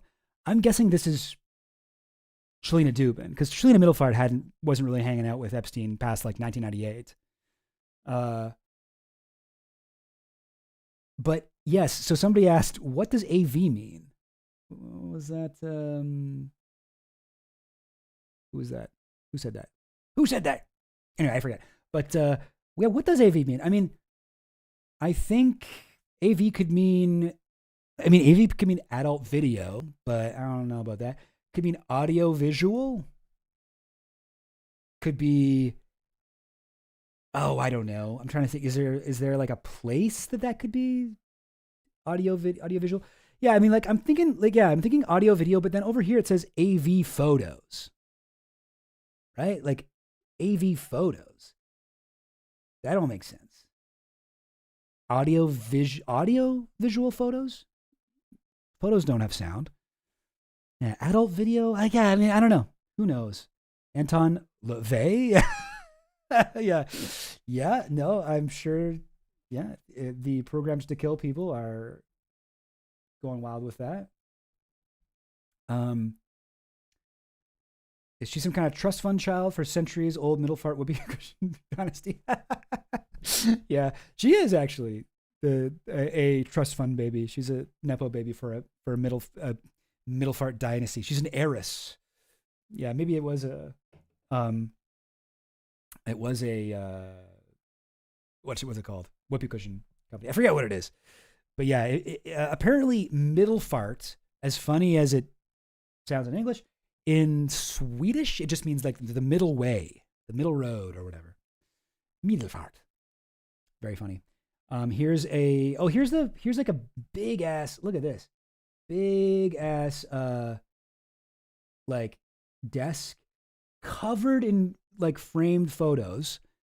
So many framed photos that they block each other. Like we aren't even able to see them all from this. And then in each drawer, more shit. And if you look in the drawer on the left, Black Family Trustee Meeting, November 21st, 2014. Now, we've talked a little bit about Epstein's weird relationship with Leon Black and how Leon Black gave him, what was it, $14 million for like tax advice? Like, doesn't seem to be real. But let's see, like, I haven't actually checked. Does this family thing, I'm trying to see here. Oh, where is it? Jeffrey emails reveal how he squeezed billionaire. And this is another guy, Leon Black, who has been directly accused by multiple women. I think 6 overall women have said that he sexually assaulted them with Epstein. Oh, okay, I guess I got it. Hang on. Let me just get through this paywall here. He was with a 17-year-old prostitute, blah, blah, blah. 2014. So, okay. In 2016, he was still giving him money. Oh, wow. $170 million this guy gave him. $170 million. That's nuts. So much money. I'm just looking for like when, because this picture is the Black Family Trustee Meeting in November 21st, 2014. And there was a big fight that they had about his family and what his family thought. I'm just looking for that. I'm trying to see if that was what it was. In that case, come on, show us the inside of that. Hang on. Family. No, okay, so this would be in 2016. At least for a few weeks, I'm unable to. So Epstein wrote to Black, at least for a few weeks, I'm unable to commit much time and make any future plans to guide you in the redoing of your procrastination-produced mess, the late pedophile wrote in one November 2016 missive about Black's estate. You have a bomb of colored string that your retarded children have formed. It has to be very carefully unwound. Okay, so that was November 2016. Can you imagine being that angry at The guy who's giving you $170 million, and you're like, you are an idiot, and your kids, well, I'm going to say an ableist slur about them. But okay, so this was maybe before it got to that point. And even then, Black kept giving them money. Anyway, but Epstein seems very, and you look over here, more CDs. More CDs. Like there's gotta be stuff that we're not seeing, right? Oh, this one's weird. Look at this. Epstein with a censored girl, and Epstein's colored in. Epstein's been Grinchified. Shrekified. Yeah, crazy. 170 million is so much. Hey, it's my Nana. Wait, what? Who? Who's your Nana? Leon Black? Yeah. Yeah, so I guess this is what I was able to prepare for today, but I wouldn't mind going over some other stuff.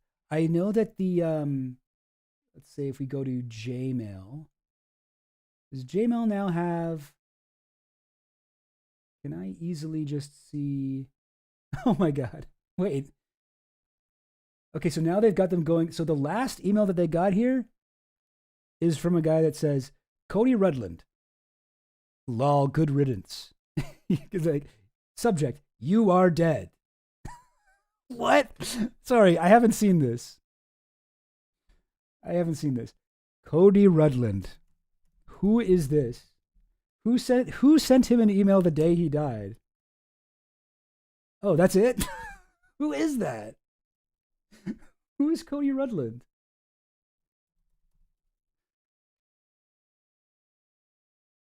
A 22-year-old Australian who turns his poor life choices into entertainment. Okay.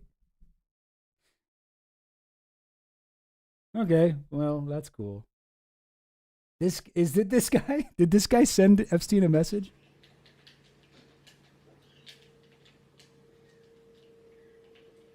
Bro. Huh? Yeah, man. I was thinking, Yeah. could you get everyday tasks completed just using your feet? Like only your feet. Only your feet. Anyway, whoever it was, so that's very funny. You are dead, lol. Good riddance. Okay, crazy. Yeah, looks like it looks like Jmail has come a long way since the last time I was here. Okay.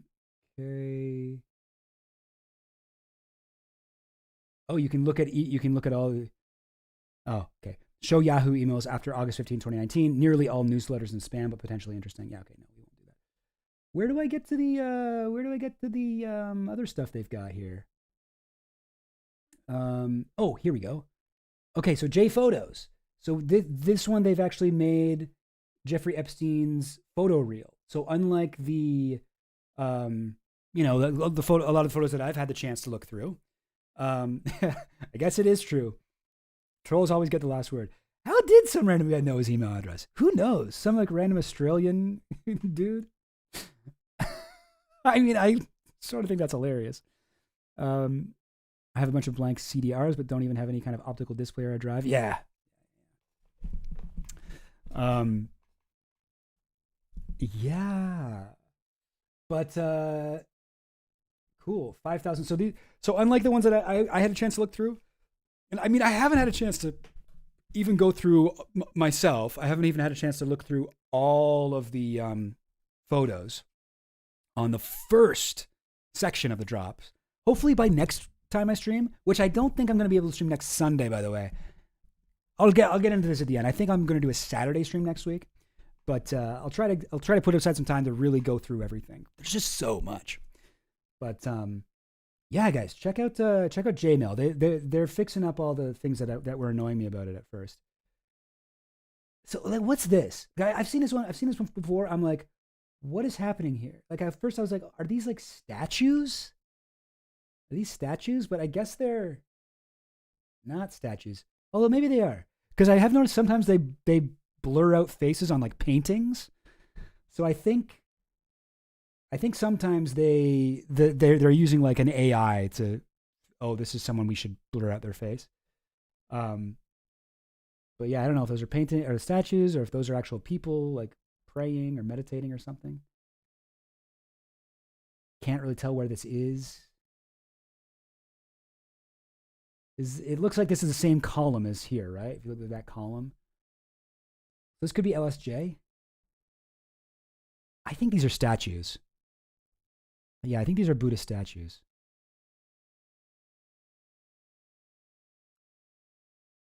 Are you wondering about that weird the last Jmail email? Let's see. You are dead. Oh, this was to the Yahoo one. This was to the Yahoo, jeeproject@yahoo.com. So that's one that we didn't find out until recently.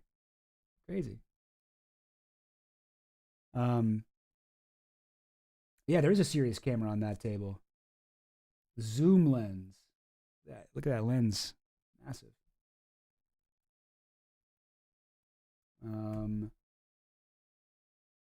It looks like they're on vacation in Thailand or something here. Yeah. I'm gonna guess Thailand. I've been to Thailand. Amazing country. Okay, you know what? I actually don't. I've heard a lot about how Epstein played the piano. I've seen a photo of him as a child playing the accordion. I don't know that I've ever actually seen a photo of Jeffrey Epstein playing the piano. There you go. Oh, yo, good point. Virginia was in Australia. Maybe she told someone his email. That could totally be it. That could 100% be it. Now, here's some photos that have been going around. We've got Bill Clinton, Ghislaine Maxwell, and some other lady bleeped out over there.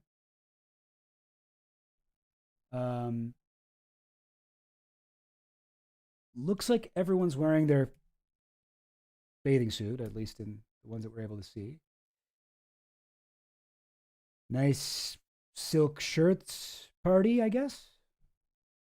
Ghislaine and Epstein here. They must be somewhere, right? Like this isn't just at their house. They must be like in some country where these shirts are a thing.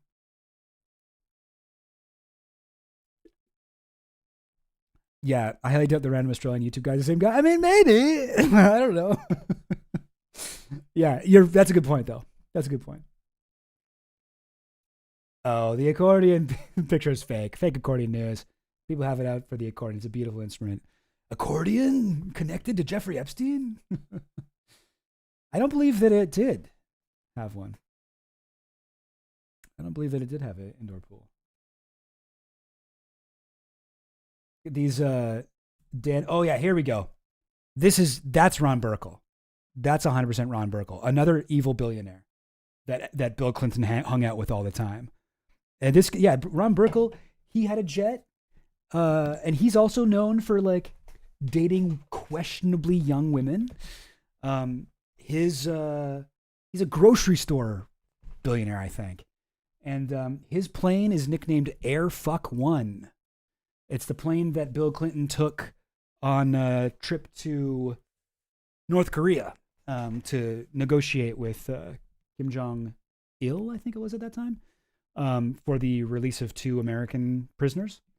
But yeah, that's Ron. So that's Bill Clinton in between 2 billionaire pedophiles who he borrowed planes from and hung out with. Yeah. And I mean, lame outfits. Yeah, that's Burkle, right?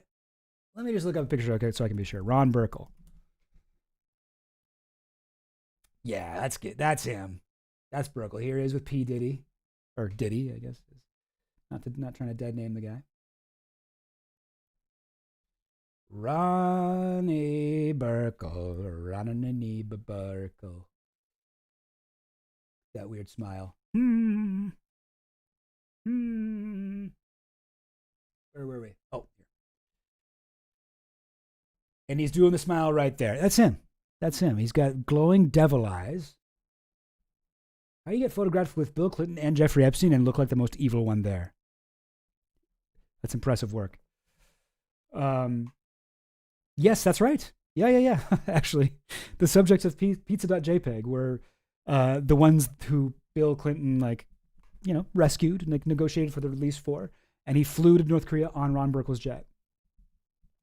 All right, let's keep going here. Not sure where this is. Okay, here's Guylaine in a plane. Okay, castle. Maybe this is like England. Okay, Guylaine getting some shots. No parking, helicopter parking only. All others will be towed. Okay, ha. Very, very, very funny stuff, Guylaine. Let me zoom in a little bit for you guys. This has got to be somewhere in Asia. China, I think. Okay, snack bar. Le grill.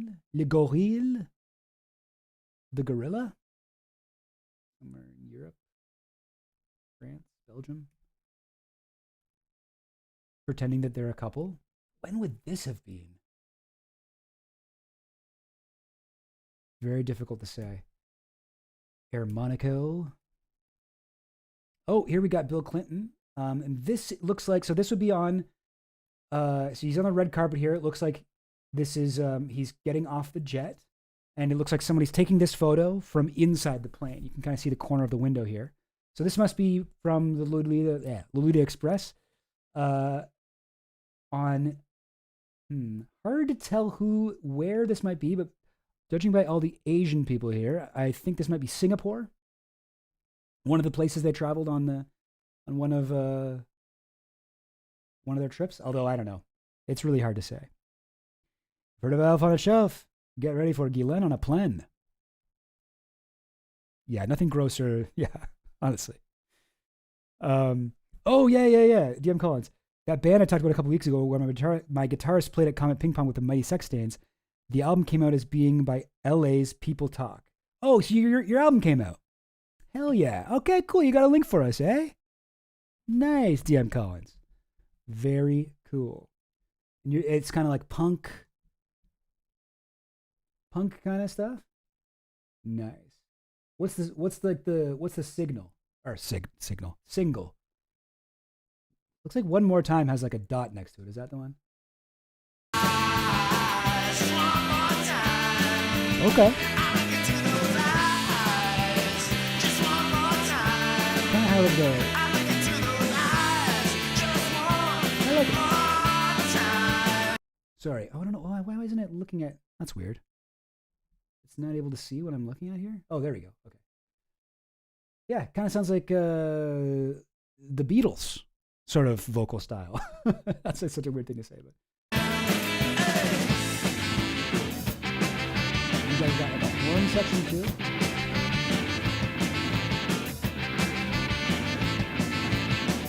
Ooh, man. I'm into it. Yeah? No, I like it. It's better live, eh? Cool, man. No, that's very cool. I don't know if there's a way that I can actually listen to it, but from this, but yeah, maybe we'll take a little break and go through that. Cool, congrats. Big thing to get an album out. All right, moving on here. That's Epstein, right? Can I zoom in? Come on. Yeah. There's Epstein. I don't know what to do with my hands. Oh, jeez. I never got to go. Yeah, this is Thailand. That's a Thai flag. Recognize that in the background. The Thai flag is cool because it kind of looks like a chomping mouth. See?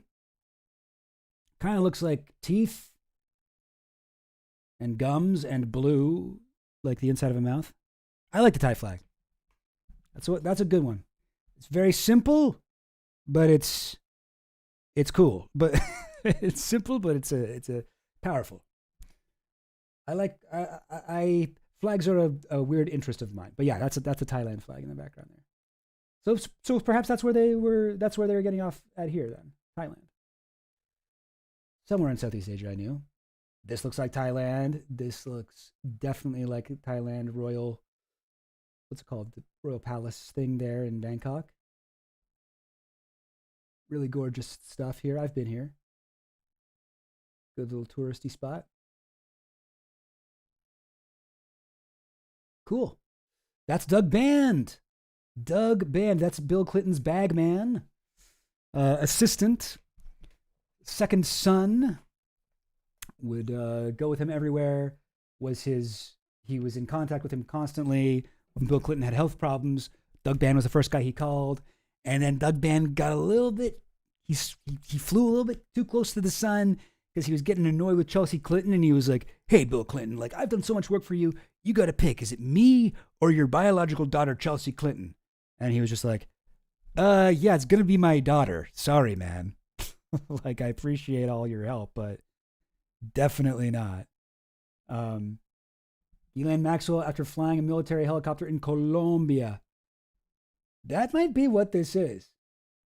Wow. Yeah, because Ghislaine has bragged about, like, she said, like, "Oh yeah, one time I flew a military helicopter in Colombia, and I was doing some," and it's just like, what? Wait, what? Why would you have been? Is that like that sounds like an intelligence fucking like cooing operation or something? I just watched a documentary about the reigning Thai king and his power. Not good. Very, very bad. And not good stuff. Yes, Doug Band, one of the 4 people who have placed Clinton on LSJ. It's Doug Band said that he went. Virginia Giuffre says that she saw him there. I forget his name, the guy who did the AV work on Little St. James said that he also saw him there. And then the 4th one is Anushka DiGiorgio said that while she was there, Epstein and Ghislaine said, "Oh, you're sleeping in the room that Bill Clinton stayed in last week." So that's 4 people. That's 4 people who, their name is on the record. And they say that Clinton went there. What am I doing here? Here we go. There's Dougie.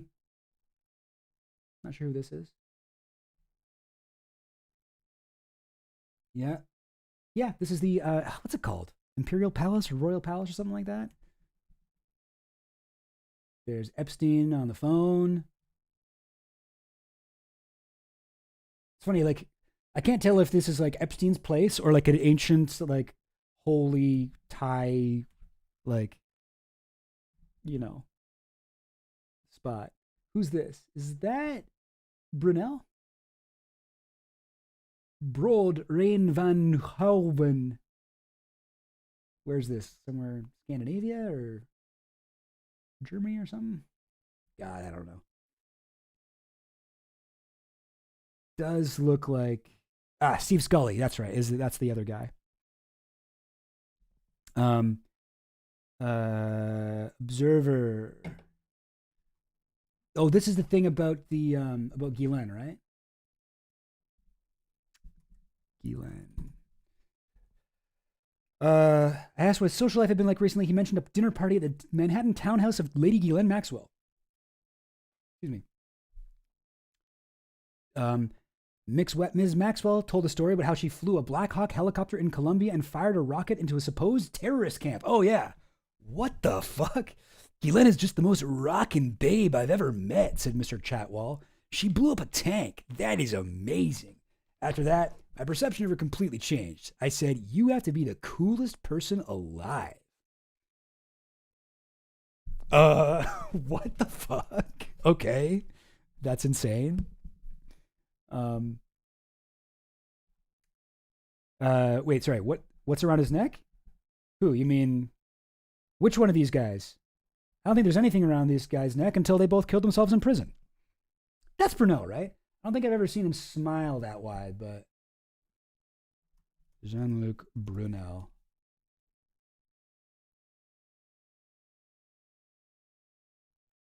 Here's a smile. Here's a smiling Jean-Luc Brunel. Whoops. Oh, crap. I just closed it. Oh, man. Whatever, it's fine. We can find it pretty quickly. Um, okay, well, there's more photos. There's more photos. Classic one of Epstein's horrifying smile. Sam's bar. Oh, what fun we're doing each other's coats up too much. Well, they're really having a good time together. They really are. Okay. So here's something that's kind of interesting is that, there's been some talk about how Epstein was like, we know Epstein trafficked like young girls. He doesn't seem to have trafficked young boys to anyone that we know of. But there is some like hearsay evidence that Epstein was bisexual or had like some boyfriends. Like in Virginia's book, she talks about she doesn't say who it was, but she mentions that she saw Epstein. I think that the phrase she used is like engaged in sexual contact with a very famous celebrity man. But we don't know who it is. But I mean, some of the people he hangs out with, right? Like, I think Peter Mandelson is definitely an example of a guy who's like Peter Mandelson's gay, but he hung out with Epstein, and he seems like he was really into Epstein. He calls him his best friend in the world. He wrote him that birthday card, and he's like, he let me meet all of his wonderful friends and go to his beautiful island. Yum yum. And it's just like yum yum. What? And it's just like he was so close to Epstein, and it's just like maybe they were like a thing. I also wonder, like Peter Thiel, maybe Les Wexner is another one that comes up. But recently, sorry, I've been trying to find this. One sec. Where could it be? Oh, here we go. This is from. Hang on. I got it. Oh, no, I don't got it. Ah, crap. Okay, well, so this is, I don't have the link, but I have my screenshot of it. Let me show you. This is from one of the new interviews with one of Epstein's victims. And I just thought this was interesting. Hang on. Jean-Luc, I understand.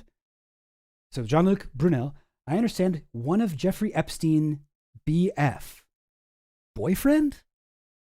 That's why I sort of like wondering, like, oh, is he? Yeah, Spacey too. Spacey as well. One of Jeffrey Epstein's boyfriends. Is that what that means? Like what else would that, like BF doesn't usually, I guess it could be like best friend, but that's usually not what that means. And then when I'm looking at photos like this, right? Like, I mean, I got my boys. I got boyfriend, best friends. I've got boys who are friends.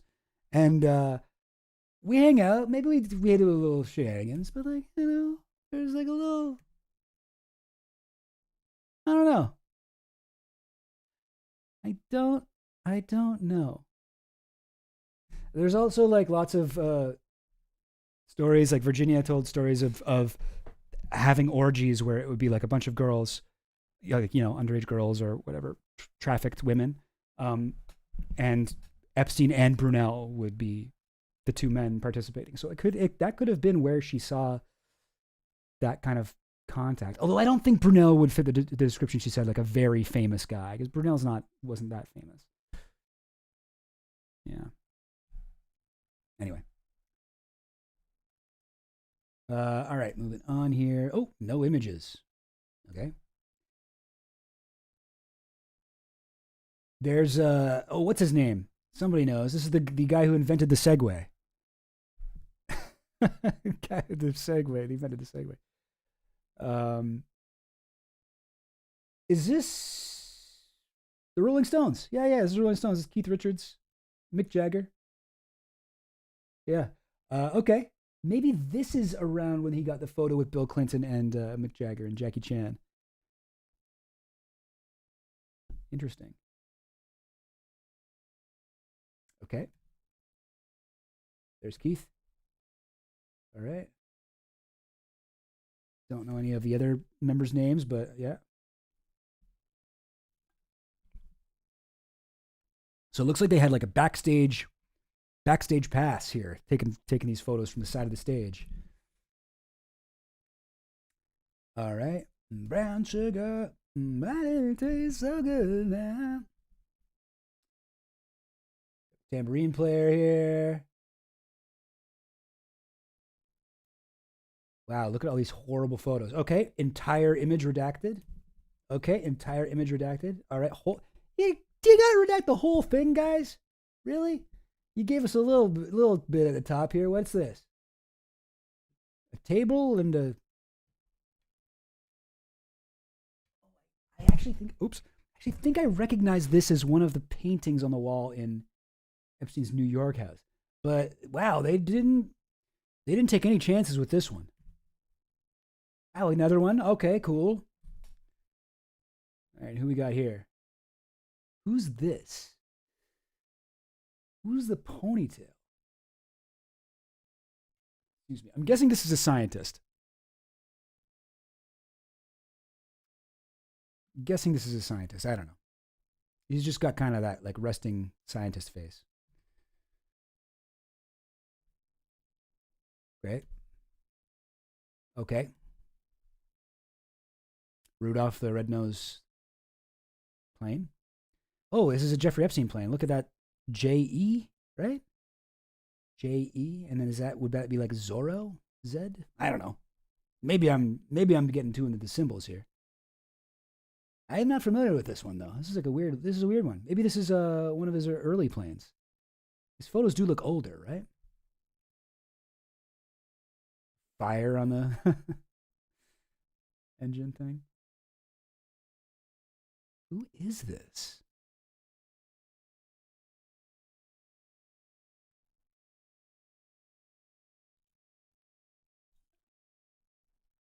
Brown sugar is about assaulting women on a slave ship? What? Seriously? I thought it was just about how Mick Jagger likes black women. Oh, geez. That's less fun.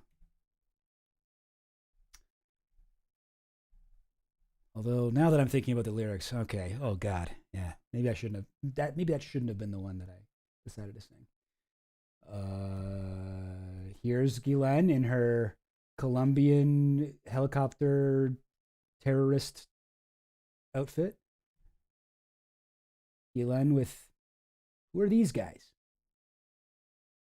Who are these guys? What is this? Is this Russian? I don't know. What's going on here. Oh no, yeah, Russia. Bolchi. I don't know how to say that, but okay. All right. Censored. Okay, who we got here? Oh, that's Jeffrey Epstein. Andres Pastrana? Oh, wait, where? Wait a second. Here? You think this is Andres Pastrana? I don't know. Let's look him up. This is the prime minister. Was he hang on. President or prime minister of Colombia? Yo, that does look like him. Yeah. Yo. Yep. And he has talked about meeting Guylaine and Jeffrey Epstein. I know he said that he met Epstein at a party in Ireland. Interesting. So maybe he was more involved than we thought. Crazy. So that would make sense. Hang on. Andres Pastrana Epstein.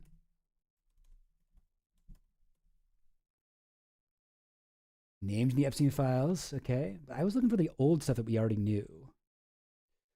Llama Pedro Pederasta tras defensa.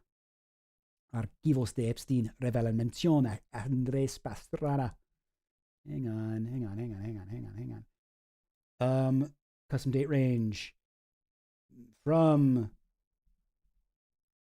Okay, it's not going to give me the picker. Okay, that's fine. From 2000 to, let's say 2 months ago. So he admits to having flown on Epstein's thing. Okay, I didn't even know about this. Okay, so he's definitely more. He's for sure more involved than I thought. I don't want to say we, because maybe some people knew about this. Right. There's the photo of them with Fidel, right? Yeah, okay. In the pic with Castro. Yeah, everybody's going on about that. Yeah, yeah. Wow, Fidel Castro. You know what? Maybe I'm not a communist. Maybe I'm actually no longer supporting the Cuban socialism. Now that I know Castro was in a pic with, it's like people should be posting that photo of with Castro with the same text that people post the photos with Clinton. I'd love to see how the left defends this or whatever. Oh, really? So I guess you think Fidel Castro's bad too, right? Honestly, that would probably piss off a lot more leftists than the Clinton stuff. Oh God, yeah. No, the Noam Chomsky stuff. Yeah, I did. I did another stream about that. You can check out the highlights on my on the channel. I believe the thumbnail says Chomsky. No, I kind of lost my mind on that. I'm okay with. I'm doing all right, guys. If you guys are doing a little wellness check on me from finding out that Chomsky was a lot more, a lot closer to Epstein than I can admit. I'm taking a little step back. I'm just letting all the Michael Parenti Twitter profile picture guys have their day. They deserve it. They've earned it. You know, I'd be doing the same thing in a different circumstance. Sure. Yeah. But I gotta say, it's a rough time to be a Chomsky apologist. I have gone from saying Chomsky defender to Chomsky apologist because, oh boy, not good. Bad. Very bad stuff. Okay, named in the files. Yeah, okay, so he's on the flight logs. President Andres Pastrana. But he had talked about meeting Epstein. Yeah, here we go. He met Epstein before in Ireland when I was honored at the Summit of Achievements in Dublin, a widely publicized ceremony that was attended by Mikhail Gorbachev, Bill Clinton, Bono, and Jeremy Irons. I never knew about the now infamous island of Epstein in the Bahamas. Interesting. Yeah. All right. And here's the photo. Here's Castro, Pastrana, Epstein. That not a good look, Castro. Not a good look. No, get out of here. What? No. Okay. I don't want to allow ads. Oh, fine. Okay. No, I don't want to. I changed my mind. You'll get me to allow ads when you pry it out of my cold dead hand. What was I even on this site for? I don't even remember what we were doing here on the Miami Herald. Okay, whatever. Who cares? But yeah, okay. So you know what? This has got to be if that story is even true that we've heard secondhand from like a moron that Ghislaine's such a badass babe. She's such a badass chick. Yeah, she like fucking blew up a tank, dude. She's so fucking cool, man. She killed a bunch of terrorists and stuff. If that indeed did happen, I bet it was like this day. And here's like this must be like some kind of like, you know, rich people like almost like the Titanic submarine tour where it's like if you're really rich, we'll take you down in this special submarine. You can look at that. It's like if you give us a bunch of money, you get to hang out with an ex-president, and we'll take you to blow up a terrorist camp. That seems like it could be like a vanity project for rich people. All right, now who are these guys? Who are these guys, Finland? You know so much. Oh, boy. Who is this guy? This guy's showing up a lot. And look at this. There's the old Lolita Express background, the one that Bill Clinton was photographed next to, right? Before they got the red in there. I guess they had a furry bed on the other side of the room. But yeah, so in that, oh no, sorry, not this one. In the, this photo here, See that? See the way there's that metal grid and then this sort of yellowy wallpaper behind it? Yeah, that's what we're looking at here. That's a little bit different, actually. Oh, I don't know. Okay, maybe it's a third background that they had there. That's my uncle. Tech guy, like, right? It's not Minsky. Vikram Chatwell of Hampshire Hotels? Is it? Vikram Chatwell. This guy? No, this guy's got too much riz. Unless you're talking about somebody else that I missed. No, I don't know who this is. Who is this? Oh, sorry. Oh, he's the guy. Yeah. Sorry. Yeah, he's the guy who's like, oh, she's such a badass babe. Sorry. Gotcha. No, it's not Steve Ballmer. This guy's got like a ponytail. But I see the resemblance there. I don't think Ballmer. No. I don't think Ballmer ever had a ponytail like that. Let me look up Marvin Minsky. I'm not totally familiar with how he looked. No, okay, sorry. I'm way off. No, this is not him. He kind of looks like Sean Cullen. Oh my God. Canadian icon Sean Cullen? Could this be him? Could it be? Should Sean Cullen be the guy? Could it be the guy that I can't No, it's not him. No. It's not him. That would be a crazy one. Wow. Okay. Well, I guess all you so-called leftist Bernie bros that still enjoy Winnie the Pooh must be eating your words a little bit now. Oh, bother. Indeed. There's a rumbling in my tumbling. Time for something sweet. And that something sweet is below the age of consent. Okay? I don't know what I'm talking about. Is that Balmer? I really don't think so. Okay, well, let me, I'll hear you out on this. Balmer ponytail.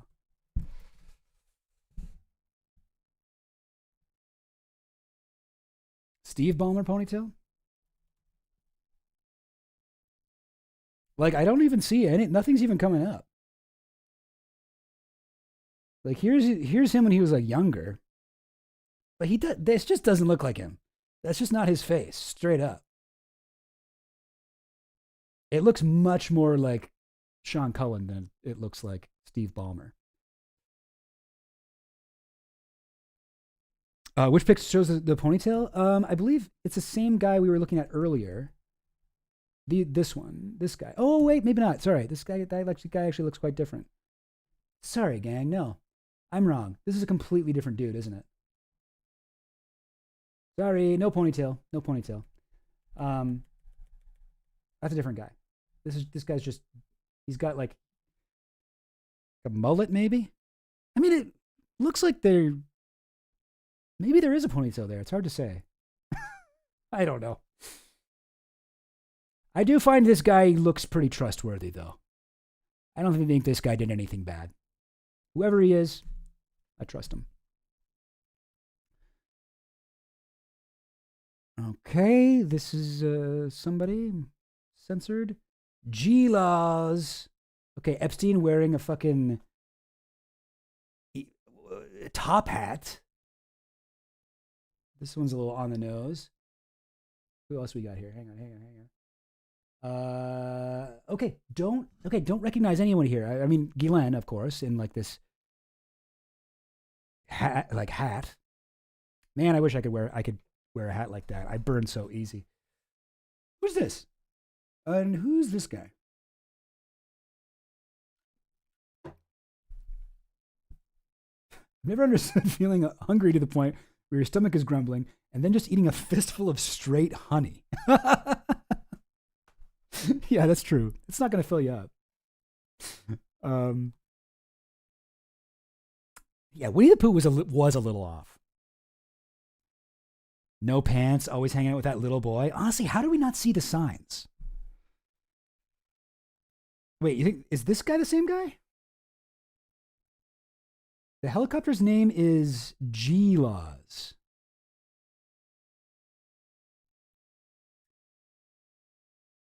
I don't know what G-Laws is. G-Laws. Let's look up G-Laws helicopter. G-Laws helicopter. Oh, geez, I don't know. Oh, is G-Laws like a type of helicopter? G-Laws. What? What am I even looking at here? G-Dawes, G-Laws, used by Croman Corp, U.S. Department of State, British International Helicopters, aircraft history. Oh, okay. Oh, so this is all right. Does it tell us who owned it? Hmm. This aircraft was never designated as an aircraft. Oh, cool. Okay. I don't know. I don't know what I'm looking at here. G-Laws. Here's a bunch of photos of it. I don't. What is this? I mean, that looks like it, right? That totally looks like it. Yeah, that's it. Copyright Brian Bickers. Britain Photographic Images Collection. Operator Laws Helicopters model construction number. Funny how much information you can find on this thing so quickly. But yeah, I don't, unfortunately, it doesn't seem like I can figure out who owns it. Wow. Oops. Yeah, guys, I don't know. G-Laws. But yeah, does anybody recognize those guys? Okay, you found this one. This is from Finland here. Sikorsky. General Electric, Laws Helicopters Limited. Registered as blah blah blah blah blah. Hang on. Oh, so when do we think this photo is taken? It doesn't. There's no easy way to say. But if Guillen's there, must be before this must be before his first arrest. Like let's say like 2004 ish, 2003. And if we look at this G Glaus, no, that's not right. Where was it that I was just looking? Oh, I got too many tabs open. Yeah, let me close a lot of these.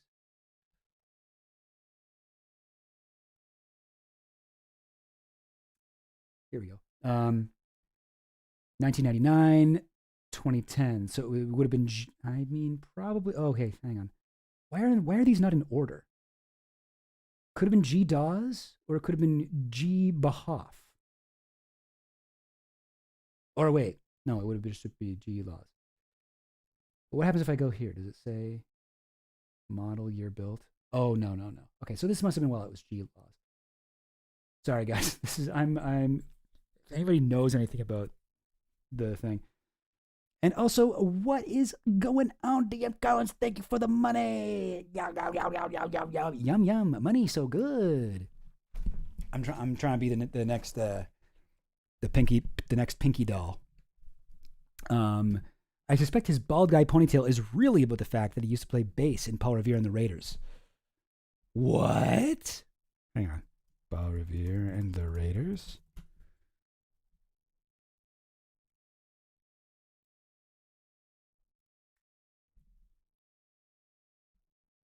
Paul Revere and the Raiders. Is this... I'm not sure what... I don't understand. Oh, is this like you're saying that the guy who played bass, he was a bald guy ponytail? Balding guy ponytail? Not bald, he's just balding. He's got enough hair to have a ponytail. You can't call him bald. This guy? Yeah, I can see that. I can see it. Honestly, hell yeah, rock it. I'm balding. I'm losing my hair. I got long hair. Somebody commented on my thing like, how are you going bald and have long hair? Like, how are you gonna go bald while you have long hair? And I was just like, just watch me. Sorry, it's a deep cut. Okay, sorry. I mean, I'm sure that would have been funny if I'd known who the Paul Revere and the Midnight Riders are. I was like, what? Really? Oh my god, you've cracked the case. But no, people got it. People got it. Flash Motorworks laughed. Sorry, I'm a tough crowd sometimes. G-Laws. Yeah, who are these? I feel like we should know these guys, right? These guys shouldn't be impossible to dig up. They look like they're too rich. They're too rich not to have a Wikipedia page. I just don't know who they are. G-Laws. Anyway, okay, moving on. Who's this? That looks like Albert Brooks. Can't be. I mean, Epstein did hang out with Matt Groening. He possibly hung out with another Simpsons creator. Is that him? No. Try to see a picture of him kind of in profile, looking around. Albert Brooks. Wait, is that Albert Brooks? Kind of here, looking to the side. Is that him? Kind of looks like him, but I don't know. Maybe not.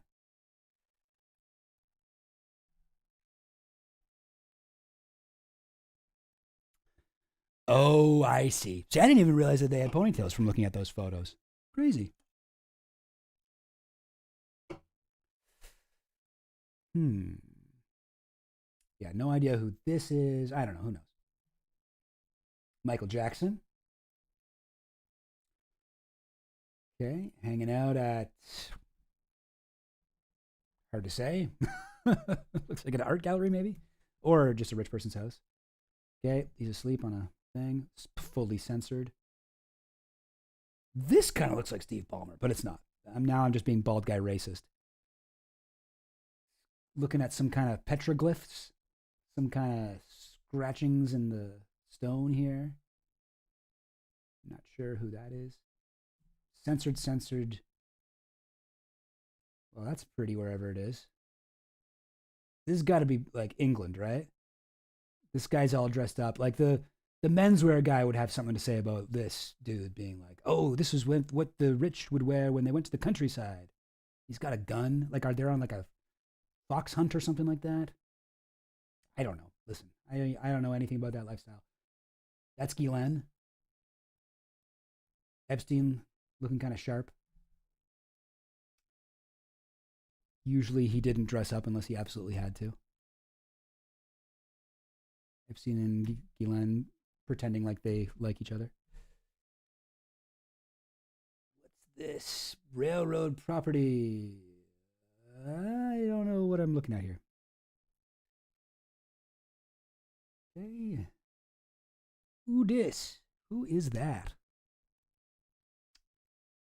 A boat. Wow, okay. So this is where all the riffraff gets to sit. The peanut gallery up here. And then who's got the front row seats? Is that Prince Andrew? God. Don't know. I wish I could zoom in more. Is there no way for me to zoom in more? Like, oh man, I guess not. But yeah. Ghislaine, Epstein, Prince Andrew maybe? Hard to say. Censored? Oh, okay, half censored, but that's Les Wexner. Les Wexner? What's going on in the other half? I guess there's a girl there. Yeah, we don't have any info. We just got to have the raw photos. I mean, to be fair, I think a lot of this stuff was just like scattered around Epstein's house.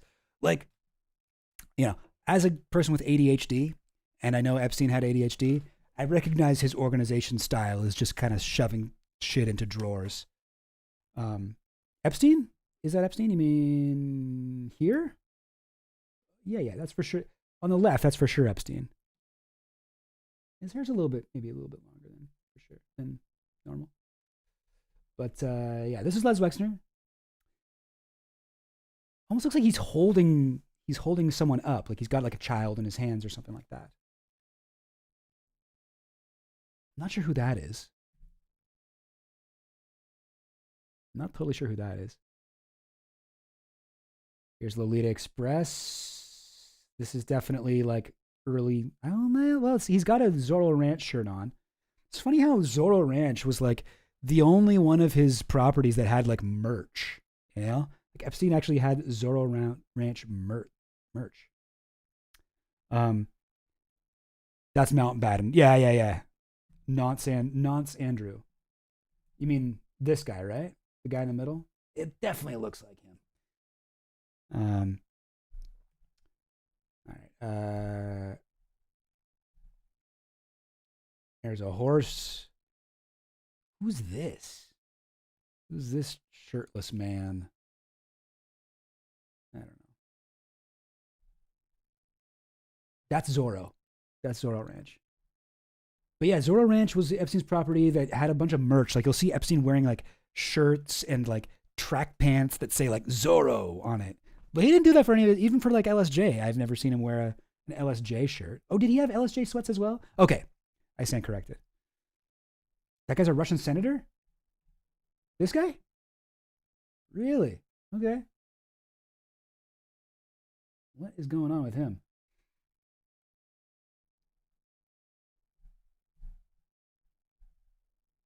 Okay, but oh wow, there's a lot of censored ones. Okay, here's just a shot of Epstein, and there's an old photo we've seen before. That is a plane. Is that the Lolita Express? And this is the other one that he had. Forget what it was called. I don't know if it had a name. That's Zorro. Zorro Ranch, one of the. Everyone knows about the island. Most people. Hey, what's up, Danny Toluca? Sorry if I missed you there, but what's up? Yeah, no worries. Check it out. Check it out later. LSJ sweats went kind of hard. Oh yeah, fuck. Man, I wish I had merch for my different properties, or even just merch, or even just one property would be nice. The Nonce of Windsor. Yeah. You guys know the deal with Zorro? It's like it's in New Mexico, middle of nowhere. So it's sort of similar to the island, right? It's like the implication or whatever is that when he brings girls there, they cannot escape. It would take them forever to swim away or to like run away. It's just like surrounded by nothingness. Like you would need, once you're there, you got to get flown in and out. You know what I mean? And here at Zorro Ranch is where, there's tons of photos of inside Zorro. This is where Epstein wanted to house a bunch of young models who he would come to and impregnate and seed the human race with his DNA. He wanted to make as many Epsteins as possible through, having a baby farm, a breeding ranch. And it was like a human farm, basically. And one of the things that he talked about, because he had a lot of friends who were he cultivated relationships with a lot of scientists, and a lot of them were evolutionary biologists, and like in this sort of evolution kind of whatever it's called. What's the word? Strain of academia? Strain is not the right word. Stream, maybe? And he would talk to them about this, and he'd be like, how would I do that? Like, would that be possible to do it? And like, apparently one of them told him, I think this might have even been in the emails. One of them told him that, okay, you're going to want all of the girls that you have on this ranch to be 100% monogamous to you. Obviously, you don't have to be monogamous, but you need to make sure that they are. And Epstein was like, I don't really care about that. And he was like, well, you should, because otherwise you might be wasting money, like raising a baby that's not yours. Photos from investigators? I don't think so. There's been photos. There's been There's photos of it. There's been like contractors that did work there. This is one of the place that the sorry, lost my train of thought here. This is one of the places where Bill Clinton says he never went, but there's a few people who say that they saw him here. No photos. No one has directly seen him. It's all secondhand information. But yeah, one of the more mysterious, creepy parts of the Epstein story, Zorro Ranch. Honestly, like more interesting in a lot of ways than the island, but I think you got to take a little. Most people who don't know that much about Epstein, they'll know about the island, and they'll sort of assume the island is the only place that abuse happened. Far from true. And yeah, from what I understand, like I mean, I've never heard of anyone saying that Epstein had a baby. I know there's several points where Epstein was trying to have a baby. There's even emails of him and Ghislaine were trying to have a baby together, and but I don't know that it ever happened. But I mean, like, also, I'm kind of like, how could it not have happened? Like Epstein would have had so many opportunities to do this, like over the years. Like there must be. Anyway, I don't know. Yeah, crazy. It was never raided. They didn't raid the island for quite a bit after his arrest. They did eventually raid it though. There's the footage of that YouTube channel. Rusty Shackelford would fly his drone over at Little St. James, and there's a video where he's filming the FBI and the New York Police Department on Little St. James raiding the island. And the Paris residence, I don't even know anything about. Like he has a bunch of properties I know nothing about. Yeah, they did raid there's video and photos from the Palm Beach raid in 2005, I think. God, I always forget the year. But when Epstein was arrested the first time, they did, 05, right? They did they did raid it back then. Anyway, all right, moving on. I'm not sure where this is. I don't know. That looks like it could be Brazil. I don't know.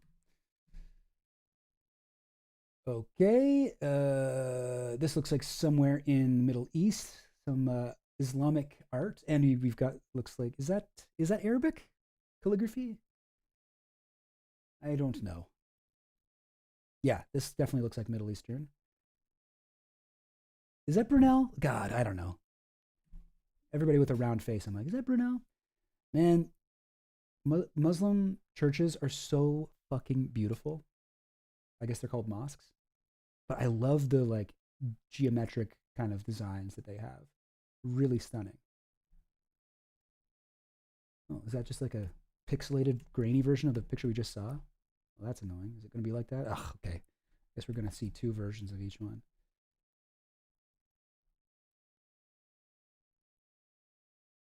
Don't know who this is. Someone giving him a church. Somebody asleep. That's the Lolita Express, I believe. Oh, this guy's getting a massage. This guy's getting a massage on the Lolita Express. Yeah. Who's this? Yo, guys, gang. Who's this guy? This guy's being massaged. I'm not sure who it is that's massaging him. He's on the Lolita Express. Yeah, we've got some sort of cream or oil or something there. Is that him? No. Is it? I don't know. It's a little hard to tell from this angle.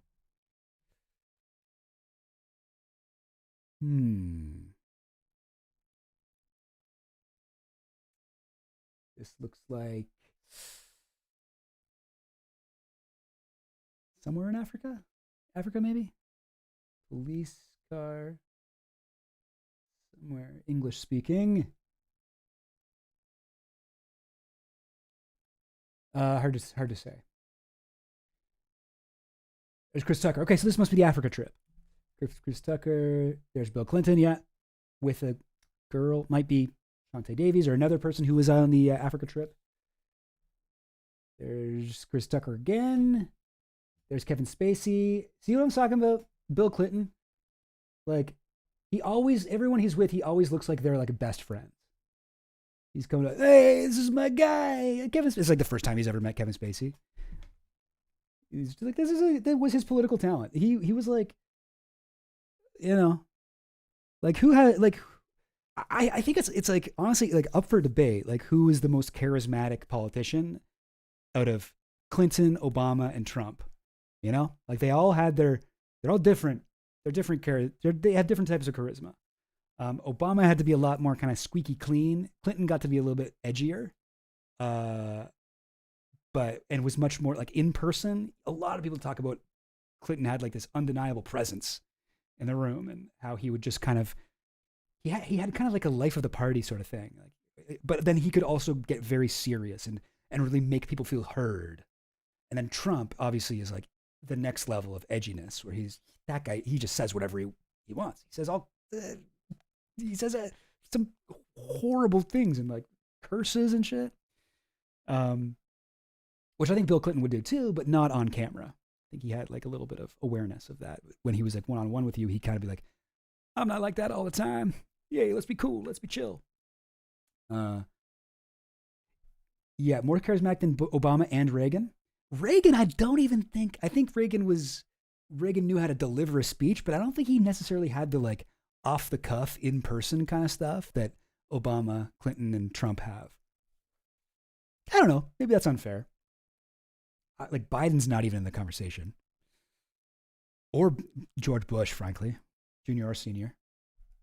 Accent totally part of it. Yeah, he's like a likable guy. He's gregarious, outgoing. Anyway, whoa, where's this 10? Is this Guylain's house in Britain, in England? Maybe, I'm not sure. This is Winston Churchill's bunker during World War II, where they did planning. And yeah, I guess there's Kevin Spacey. So this must be part of the same trip, but they stopped off in England. I think that's right. They did stop off in England. They got a private tour. There's Guylain in there too. Okay, yeah. So you got this set up. I mean, has anybody been to this? Is this something that that the public is allowed to go see, or is it kind of a big deal that they are allowed to go in here? I mean, the fact that they've got kind of like statues of these guys like dummies. Maybe this is not the hugest deal that they're allowed in here. Oh, 10 is the home of the British Prime Minister? Where's Doug Band? Is that Doug Band? Oh, yeah, I think you're right. Yeah, wait, is it? Yeah. Oh, right, 10, what is it, Sussex or something? Oh, thanks, Pi 4. Goatblin. If you're just tuning in, I've gone over all the stuff I had prepared, and now I'm just kind of aimlessly going through these photos. But it's going all right. You know, honestly, this isn't super planned, but we're finding stuff. Okay, another photo of Clinton with a unidentified woman. This is the Lolita Express. You can see in the background that grid. Looks like it's the red grid in that. Is that the red one or? Yeah. Anyway, but that's part of the decor in the Lolita Express. And also, I recognize this brown chair with that grid on it. But yeah, not sure who this is. Wow, there's a lot of photos of Bill Clinton. We've seen this photo already. Who is that guy? Okay, we've seen this photo. We've seen this. Oh wait, did I just like jump back or something? Why am I looking at all these again? Okay, there's some more. Yeah, there was a rumor that Doug and Guylain were dating or something, but I don't know. Personally, I don't think they were. There was a interview with Guylain where they were like, "Do you have a relationship with Doug Band?" And they just sort of meant like, "Do you have like do you know him at all?" And they're like, "A relationship? I don't know what you mean by that. If you're asking if we had sexual contact, the answer is no." And she made kind of a big deal about that, and she made such a big deal that everyone was just like, "Wait. So did you have were you guys dating?" Like it seemed like she was protesting so much that you know, who's Goblin? I don't know Goblin. I'll collab with any Goblin. I'll do it in a minute. Anyway, okay, more of the bunker. What is? Yeah, I mean, this is definitely the Africa trip, right? Is that Kevin Spacey? Sorry, I mean Chris Tucker. Is that Ron Burkle again with the evil eyes? No, I think that's somebody else. Yeah, I don't know. Hard to say. There we go. There's Chris Tucker. Yeah, that's what I thought. Chris Tucker. Here we are in. Where would this be? I don't know. But Clinton giving a speech. Oh, here's Ghislaine. And who's this guy? Oh yeah, well there's Colombia, the Colombia flag. Colombia.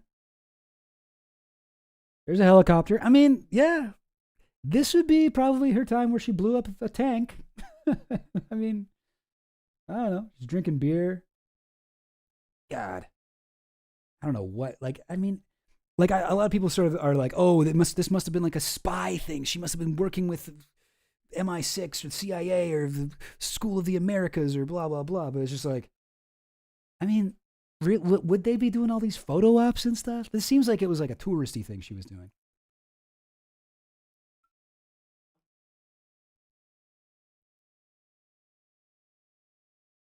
Oh, he's a YouTuber who does a lot of storytime videos about his drug use in high school. Oh, okay. Sure. Dogs. Aw. Oh, I didn't even see that one. There's a third dog. Guys, who are these? Can anyone get me the names of these dogs? What are the names of these good boys? Okay. Who's that? This looks like a little older. The young Epstein. Okay. Who's this? Is that? No. Who's this? Secret Service, maybe? Got the little curly squirrelies. Curly squirrelies. That's not what they're called. Why did I call them that? What am I, like a baby? This is on the front porch of, yeah, here, right? This is like the Queen's cottage or something like that. I guess it's actually different. Similar vibe, though. Okay, here we go. This is a photo we saw before. Bill Clinton on the Lolita Express. This is one of Epstein's pilots here, Larry Vishnovsky. Big Dog, as he's called. Like, actually is his nickname. Yeah, I don't know if that's a Queen's cabin. Looks sort of similar, but it's different. Like, the logs are too big, right? Like, here's the Queen's cabin. This one, like, the logs are much bigger. So I'm not sure. And I don't know if these are other pilots of Epstein's. Who knows? But I've seen a photo very much like this, actually. Let's see if I can find it right now. In my Clinton Epstein thing. Fontanillas. So the Fontanillas, they had a there is a Facebook album. Yeah. So here's another photo of Epstein next to the New York house manager for Epstein. He was like his head butler at his New York mansion in like 2000s to 2009 or so. I forget exactly when. He passed away. But he had uploaded this photo to his Facebook page at a certain point. It's like him and Bill Clinton in front of this is the Lolita Express. Like you can tell. So if we look at these photos and look at that, it's the same background. And is he? I want to say he's wearing the same thing, but I'm actually not sure. That maybe it's the photo, but that shirt looks a little darker, or maybe not. And he's got the pin. It's kind of like, what do you call this? Like a double-breasted or whatever, something with these, or not that. I think that's with pockets, but it's got buttons on either side. Oh, I mean, it definitely looks like the same outfit he's got here, in the same background. But double-breasted. Yeah, I think this is the same exact. This must be the same day, right? And he was like, "Yeah, sure, I'll take it. Everybody wants a picture. Come around. Whatever. We got the photo." So this is Epstein's main pilot, I guess. And I don't know. I don't really get it. How many pilots do you need? 2, I thought. Or maybe these are just like other pilots who wanted a photo, who were at the New York Teterboro Airport. Whoops, didn't mean to close that. Hang on, I'll get back to where we were real quick. Did we figure out who this guy was? Who's this? Somebody getting a massage. Okay, here we go. How far into this are we, by the way? I need to know when to stop. All right. Another guy asleep on the Lolita Express. And here's this photo again. Yeah. Maybe not the Lolita Express, but it looks like a jet or something. Maybe a train or a trailer or plane or bus. Okay, that furry thing that the unidentified guy was lying on. Another room of the Lolita Express. Somebody making noodles. Oh, here we go. All right, there's Mick Jagger, Guylaine, Ron. Wait. Who's this lady? There's Bill Clinton. So this would be from the same, yeah, Doug Band, sorry. Yeah. Jojo and Lynn Fontanilla. Any Epstein Canada connections? Actually, not a single one, weirdly. No, just joking. There for sure are. I can't think of any off the top of my head, but yeah, there definitely are. Okay, let's see if we can get more insight into whatever this was. Okay, we've seen this one. Don't know who this woman is.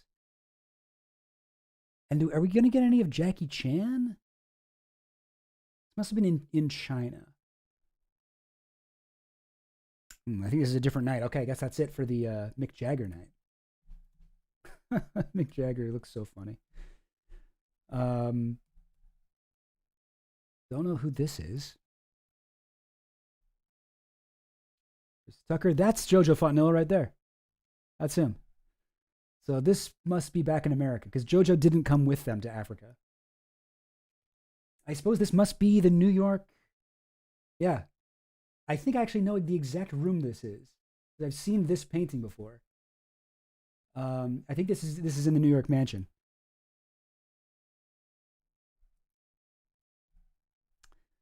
Canada have his own billionaire sex perv?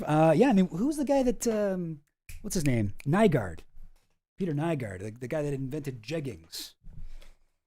I love any reason to hate Jackie. Yeah. Yeah. Yeah, he has some problematic stuff. Oh, Jackie Chan had fully merged into Rosie O'Donnell. Yeah, I don't know who that is with Guylaine on his lap. I'm not sure. This guy, you mean? Don't know. Who is this?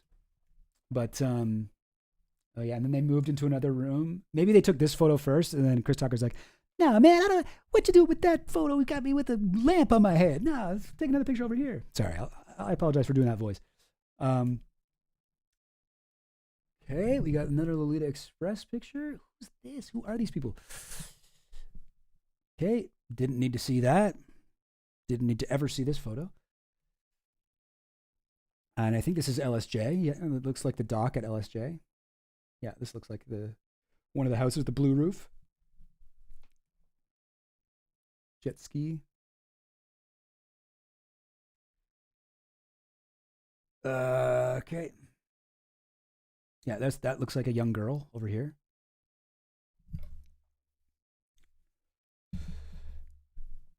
Hard to say who this is. Oh, that's Brunel, I think. Brunel. I think. I don't know. What's he reading? I can't even tell. Brunel. Okay, yeah. This is Brunel. You guys know who this dude is? You guys know this guy. I'll give you a hint. Chris Tucker. I'll give you a hint. Chris Tucker and what's it called? Oh God. Wait, who was in Rush Hour? Was that Chris Tucker and Jackie Chan? Yeah. Okay, well maybe that's the Jackie Chan connection. But weird that Chris Tucker wasn't there for that. That's Brett Ratner, yes. Brett Ratner, the guy who created the show Prison Break and directed what's it called? Rush Hour 1 and 2 with Chris Tucker, and was heavily Me Too'd, apparently dated Serena Williams and treated her like garbage the whole time. And he just directed the new Melania Trump documentary that is going to be on Amazon Prime, and it cost, what the fuck is it called? How much did it cost? Like a record breaking amount of money for a documentary. Melania, it's called. Melania documentary. Melania Trump documentary. Come on, just give me here we go. Just give me the Wikipedia. Melania is an upcoming American political documentary film directed and produced by Brett Ratner, a disgraced guy. Like, he hasn't really worked in years. Now he's like, okay, Donald Trump, I'm going to do the most expensive documentary of all time. What is this? $40 million. Does not really seem like you need to spend that much on a documentary. Melania will mark Ratner's first film since numerous women accused him of sexual misconduct in 2017. Okay, cool.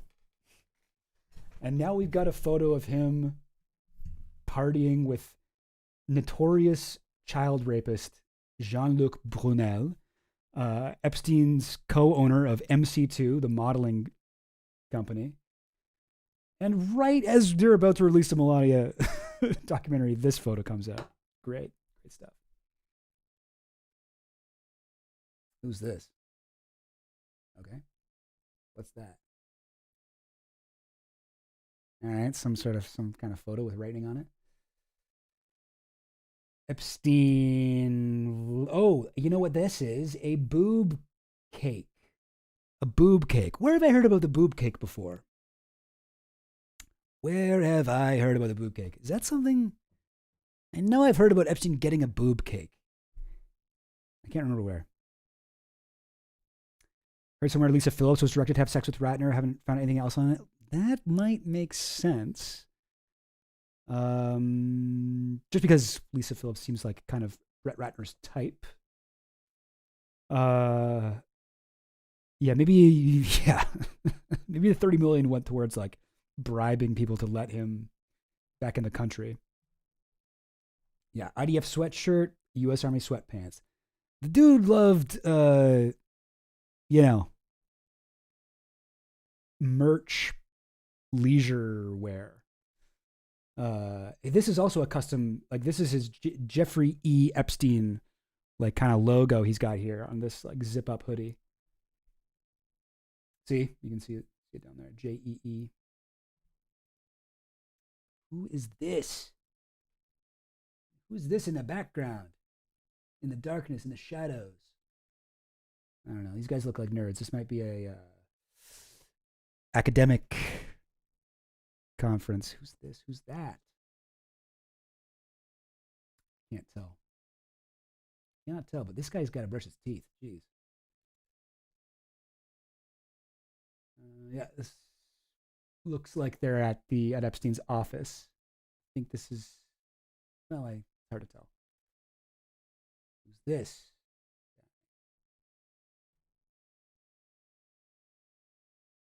This guy, I have no idea who he is, but he looks like an evil politician or something. You know? These guys look like politicians. I don't know. I don't know who they are. I'm just judging them by their cover. Oh, is that Lawrence Krauss? That looks like Lawrence Krauss, right? Lawrence Krauss. Yeah, maybe not. Lawrence Krauss has a pretty distinctive look, doesn't he? Trying to find one of him looking to the side. Give me Lawrence Krauss in profile. No, that won't do. That simply won't do at all. No. All right, maybe I won't find it, but okay, this one's kind of is one. There's Lawrence Krauss from the side. Maybe. Yeah, he's got so much like that kind of rough textured, like kind of scarring on his cheek, which I don't see at all here. But the hairline kind of matches the glasses, the shape of the head. He has a kind of a distinctive look, doesn't he? I don't know. I'm not totally sold on that one, but I think it's probably him. Oh, Mandelbrot? Wait, who's Mandelbrot? Mandelbrot. Listen, I hope Mandelbrot. No, Mandelbrot. What's his name? Joseph Mandelbrot. Because I have spent a lot of time on drugs. Oh, this guy. Oh, this is the guy I said looked like an evil politician. Yeah, I think you're right. Look at this picture. Look at this photograph. Because, I mean, this is some of the coolest stuff to ever look at. The Mandelbrot fractal. Yep, I think you're right. I think you are correct. This guy. Yeah, that's him. That's him. That's Mandelbrot. And he did send Epstein a birthday card. Yeah, that's Lawrence Krauss. I don't know who he's talking to there. So this is a scientist meeting.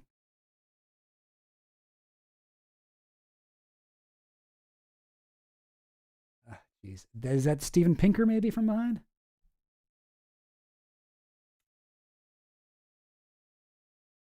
Don't recognize these guys. I'm not smart enough to. Isn't Lawrence Krauss? I don't think. Or is it? I can't tell. I don't know. No, that can't be him. He's got too much cheekbone going on. Lawrence Krauss didn't have that. No, I don't think that can be him. No. Okay, I don't know who that is.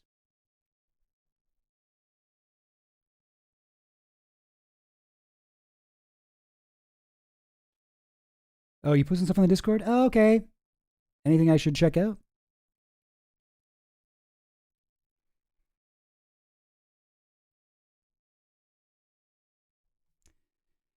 Oh, right. So yeah. So you're saying the Edge Billionaires dinner or whatever it's called? Oh, you found the ponytail guy. Who is it? What's his name? Dan Dennett? No, it's not Dan Dennett. I know Dan Dennett. Dan Dennett looks like Santa Claus. Wait, what am I looking at here?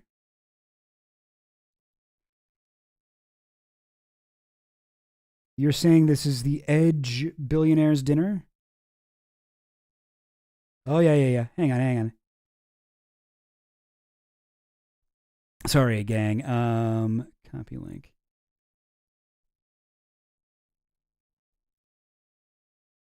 Edge dinners. Nathan Myhrvold, Jeffrey Epstein. Yeah, so the Edge dinners were it's funny they're just called Edge dinners here because they used to be called the Edge Billionaire dinners. Here's Jeff Bezos and Sergey Brin. Sergey Brin, the creator of Google, or one of the co-founders of Google. Jeff Bezos, I forget what he did. Something big. And yeah, Peter Gabriel. Okay. Anne Wojcicki, who I just said her name, didn't I? I just said that name. When I forget when, but yeah, she's the CEO, co-founder of 23andMe. Definitely would have been somebody Epstein would be interested in knowing. Paul Allen, Microsoft.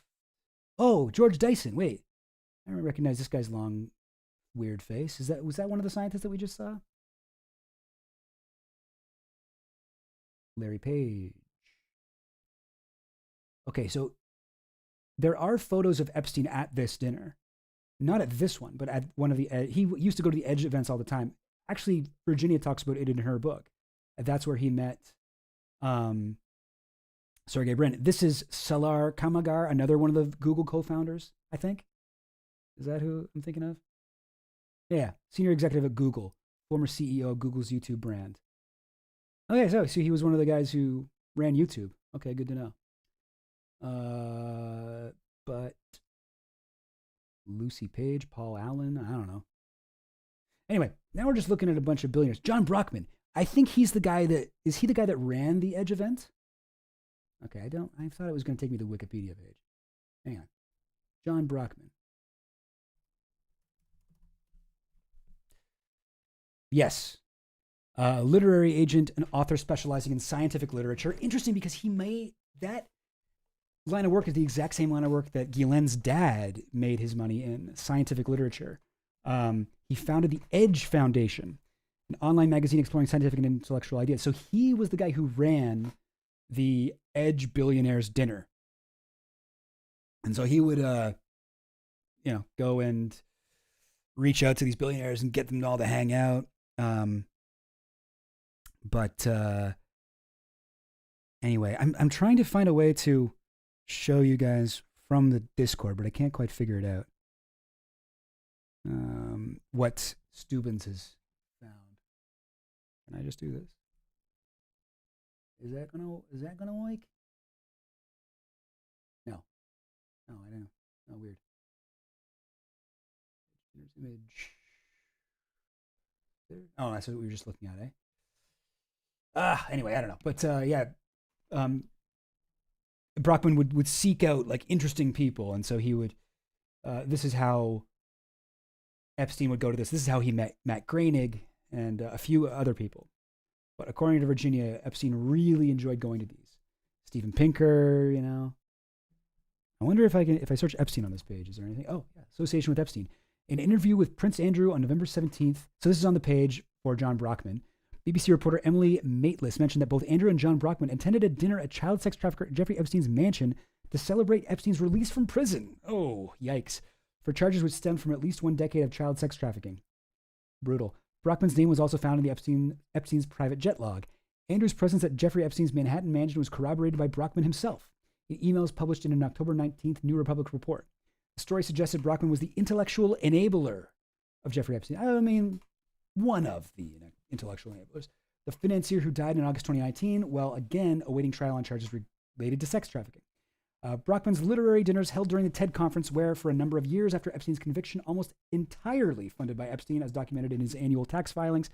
These allowed Epstein to mingle with scientists, startup icons, and tech billionaires. So this guy was, in the way that Ghislaine Maxwell would seek out young girls for Epstein to groom, John Brockman did that, but for like middle-aged men scientists.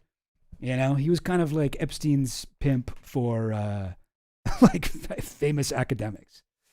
That might be a fucked up way to describe him, but I don't know. He was definitely a big part of Epstein's network. It was a big node. Was Epstein the biggest? Sorry, yeah. For some reason, my chat is a little bit behind. Epstein was the biggest edge funder.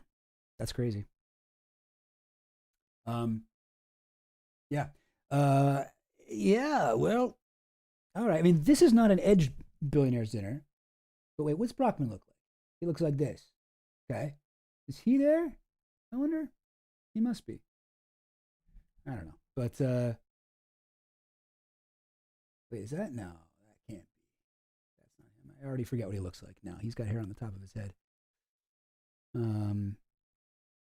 Is that him in the background? Yeah, I think it is. Is that Brockman there? Kind of looks like him. Next to not Lawrence Krauss.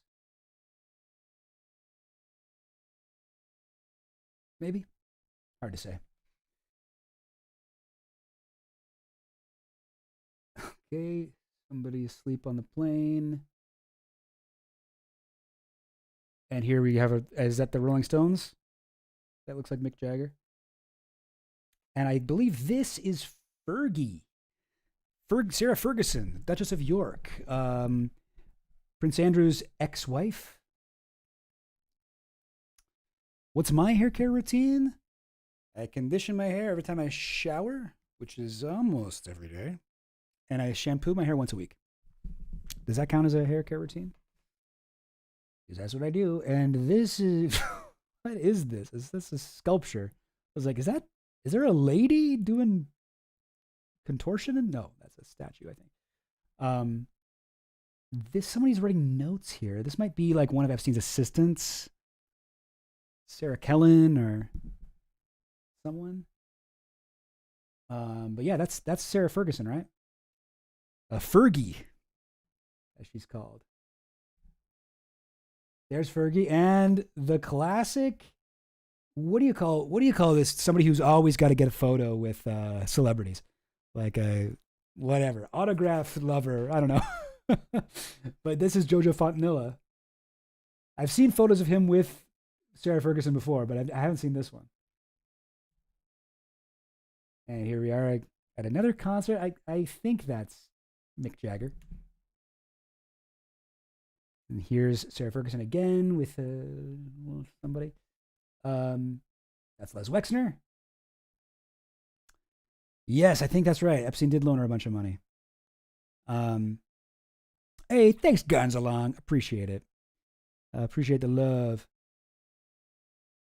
This Friday's big legally mandated release overall seems way less interesting than what the House already released. Oh yeah, I mean the emails are, there's so much there. Like I don't think we've seen everything in the emails yet. It's going to take forever to go through all those. But there is a lot of stuff. I mean, I don't know. I really have only barely scratched the surface of what we have from the emails so far, you know? Sorry, not the emails, from this new thing. This looks like a drag queen. Some kind of drag show. Okay, all right. Just going to skip through these. Okay, thank you for censoring that. I don't want to get kicked off Twitch or YouTube, as the case may be. Here is Little Dog. Here's Epstein.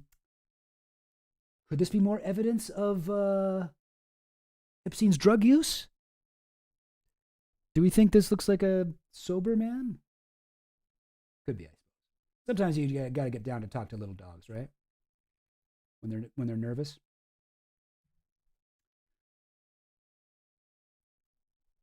Slowly getting closer to him. Okay. Creeping up. Dog's like, huh? What do you want? Looks like they're flying over New Mexico. I recognize that from Breaking Bad.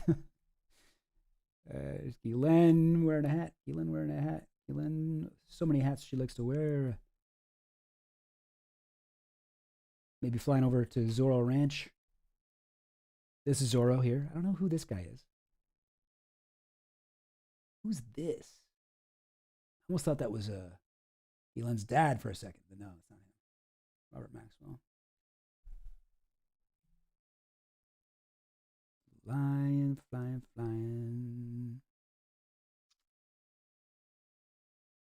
Yeah, I think that's just a drag queen. I don't think we know who that is. Yeah, one weird thing at Zorro is they had like a little town, like a little fake Western town on the property. Epstein playing ping pong. Here we are in LSJ. There's Jean-Luc Brunel drinking a rum and coke or something. Where's this? I don't recognize this. I don't recognize this at all. Where could this be? This looks too nice. I don't think this is Epstein's. I don't think this is anywhere Epstein was at. Well, maybe it is. Maybe this is this. This kind of looks like his New York place, actually. I don't know. Hard to say. Well, somewhere in England. Okay. Yeah. Sure. I had to swear it like that once. I don't know who that guy is. Who's this?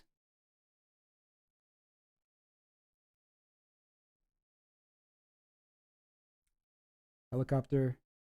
Jean-Luc Brunel. Huntress.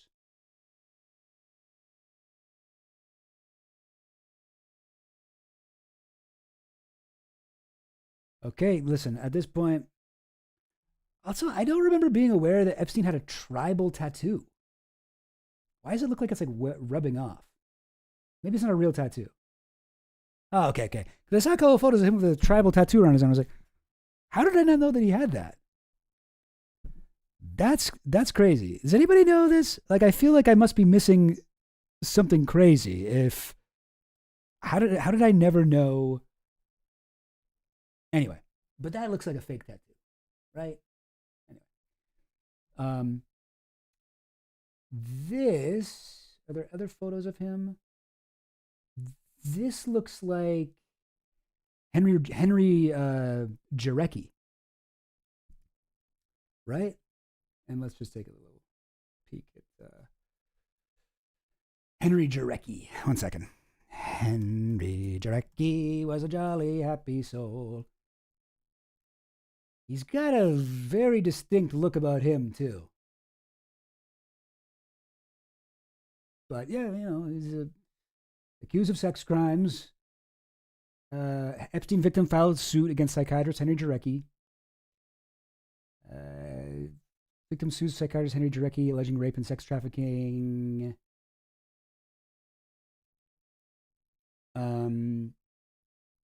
Yeah, right.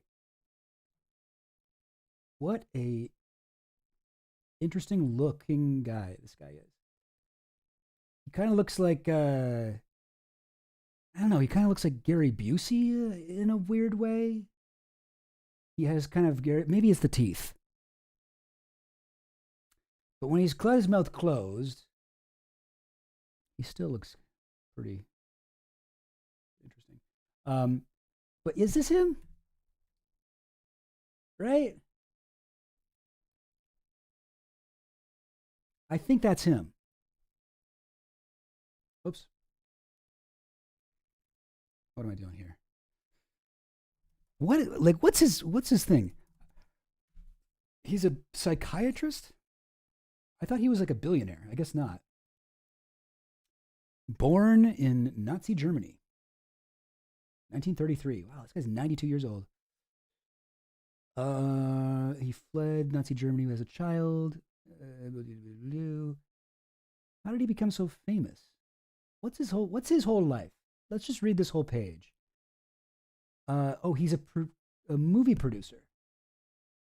Okay. Movie and theater. Okay, I don't know. Philanthropy, but how do you get rich enough to be a philanthropist if you're just a psychiatrist? Oh, he's a business guy. Okay. Standard Chartered Bank, Ambrose Bank. Okay, so this guy's just like a billionaire then, right? Movie Phone. He's the lead investor in the movie information ticketing company Movie Phone.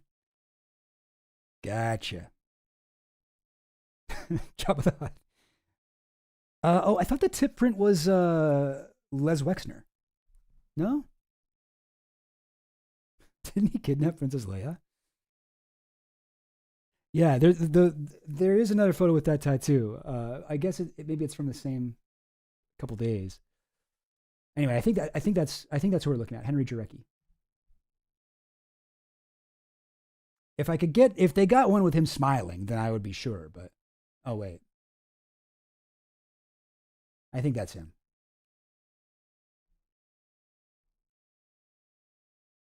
All right, happy birthday, Epstein. Blowing out the candles. Is that? Now I might not know this. Is that Peter Mandelson? Is that Peter Mandelson? I don't know. Oh no. Oh no. Oh maybe. Oh maybe. Like a younger Peter Mandelson.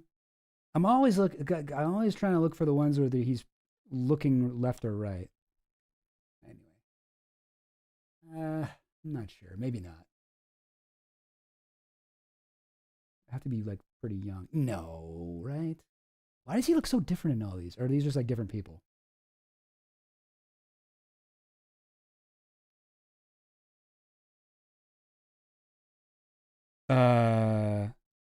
You scrolled past it. Did I? I'm looking for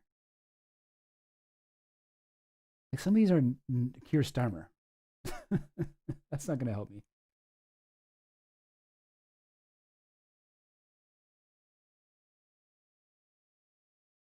Oh, okay. Well, here he is with Epstein. I mean, he's not looking left or right or whatever, but he doesn't have the gray hair. Is that him?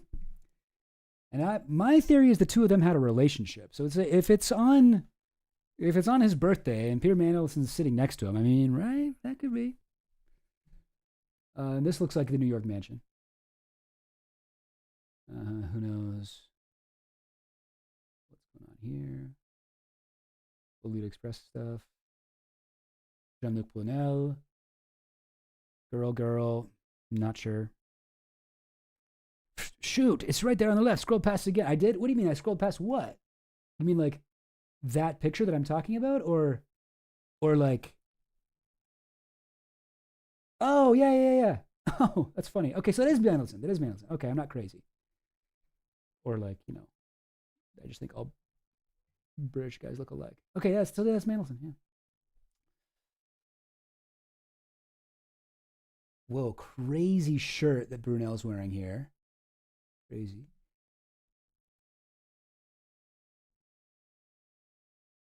Just photographing a bunch of people walking by on the island, it looks like. There's Richard Branson, was accused by Sarah Ransom of having Epstein traffic women to him.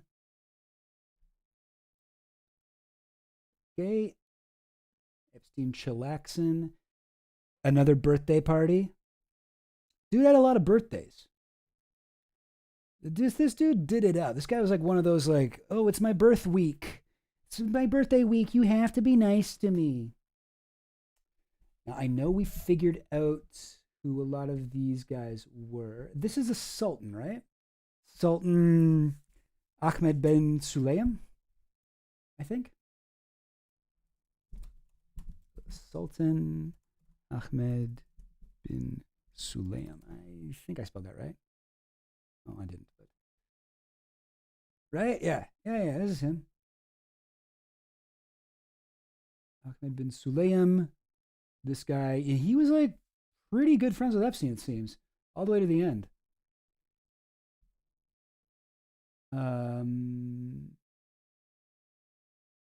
This guy, we did find out who he was.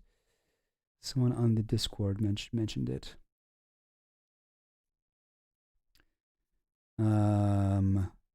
Let me just check.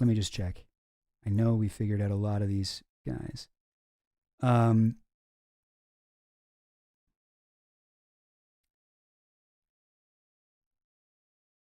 Oh, sorry. I don't like to just be looking at stuff you guys can't see. It's crazy that we the people must comb through this stuff. Thanks, Goblin. Hey, thank you, Eli Nisix VH, for the $5 US. How? Yum. Eating money is my favorite. How? I'm still trying to figure out what kind of fun NPC sound effect I want to make when I get money. I'm trying out different things, I'm trying it out. Bear with me. I'll figure something out. How? Maybe it's something like that. How? Yeah. I'm unbelievable. Yeah, I can't find it. But anyway, okay. We did figure out who he was, but I don't feel like it's important. And more of these like these are different pictures. It's not just like loading weirdly.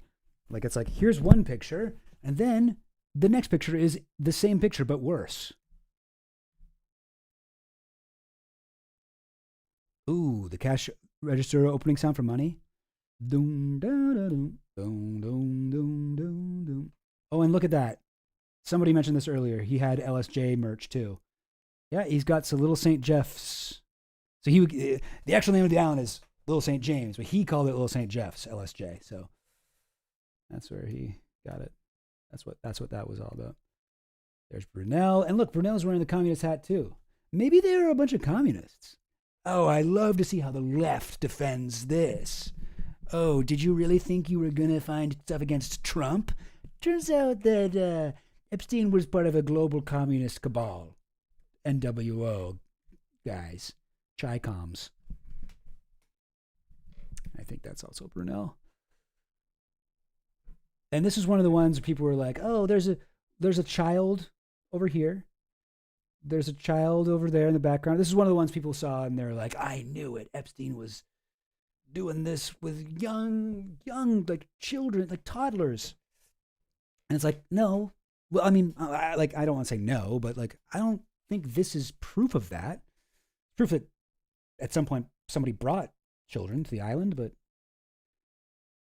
Yeah, I'm not sure who this is. And here's that tattoo, right? So I mean, and there's like a child foot down here, but so that must have been a temporary tattoo. Maybe him and the kids got temporary tattoos or something.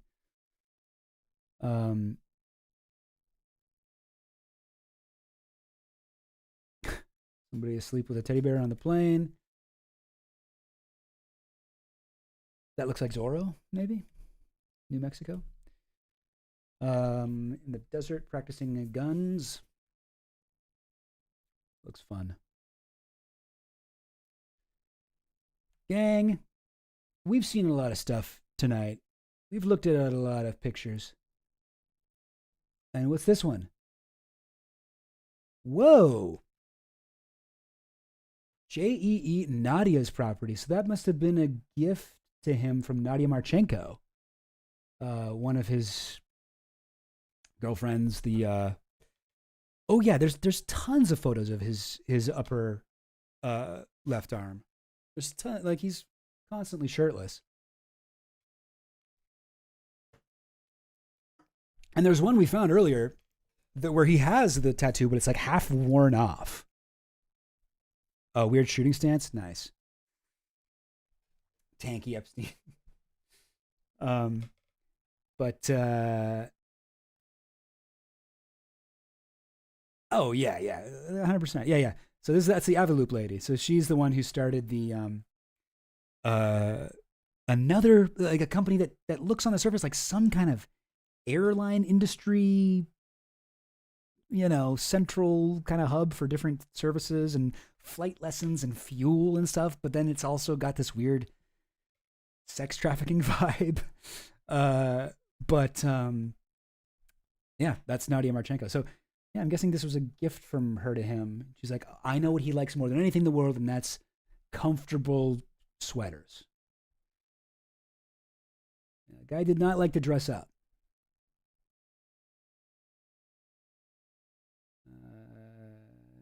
Another fucking birthday party? Are you kidding me? How many fucking birthday parties? How old is this guy? 1 million? It's like every day, every one of these photos, excuse me, he's eating a cake. Yes, like that one, the stuff about his money is like really interesting and stuff, and I do want to get into it, but it's just like, oh man, there's so much stuff to go through, eh? Who's this? Is that Walter Cronkite? Remember we saw the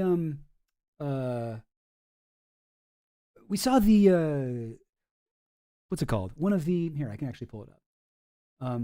There's a photo from here in his New York apartment with all these binders. One of the only things we can read, because it's like slightly bigger, I don't know if you guys can see this, but it says Walter Cronkite right around here. Walter Cronkite 107. January 2007, I guess? Maybe? 107? Like 1/07? Anyway, I don't know. But yes, that's right, Finland. The voice of the cremation of care ceremony. So that's Bohemian Grove has the cremation of care where they go and they burn in effigy a human body in front of this giant statue of an owl. And they all wear cloaks and stuff. And yeah, he does the voice of it. So there you go. There's your Jeffrey Epstein, Walter Cronkite, Bohemian Grove connection. And so that, I mean, maybe this is from that album. So maybe this is 2007. He kind of also looks like Walt Disney. He's definitely a Walt of some kind, right? It's either Walter Cronkite or Walt Disney's secretly still alive body. And who's this? Who's the guy he's talking to here?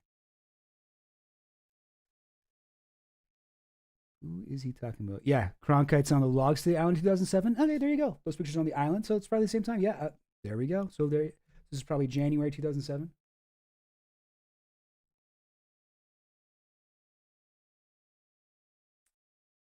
Okay, guys, there's a little bit of a jump scare coming up, so I just want you to know. Okay, there it is. Yeah, we'll just move past. Jean-Luc Brunel. So much of him. I knew he was involved. I knew he was very involved in Epstein's life, like a huge player, especially after Guillen left his orbit. but Epstein's. But I haven't seen so many photos of him connected with Epstein stuff, and maybe it's because he's not really a celebrity to. Well, he's not really a celebrity, but he's especially not really known to like Americans, and Canadians like myself. But he was a big part of Epstein's life. He was like as much as Guylaine was getting girls for Epstein, this was Brunel's like entire life was just flying around the world, finding girls who didn't speak a lot of English, didn't have a lot of money, and were willing to get on a plane for the slightest chance of becoming a model. That was his whole life. This guy's a real piece of shit. Even before he met Epstein, he was involved in the modeling industry in France, which is already like, if you're in the modeling industry in France, you're probably a horrible person.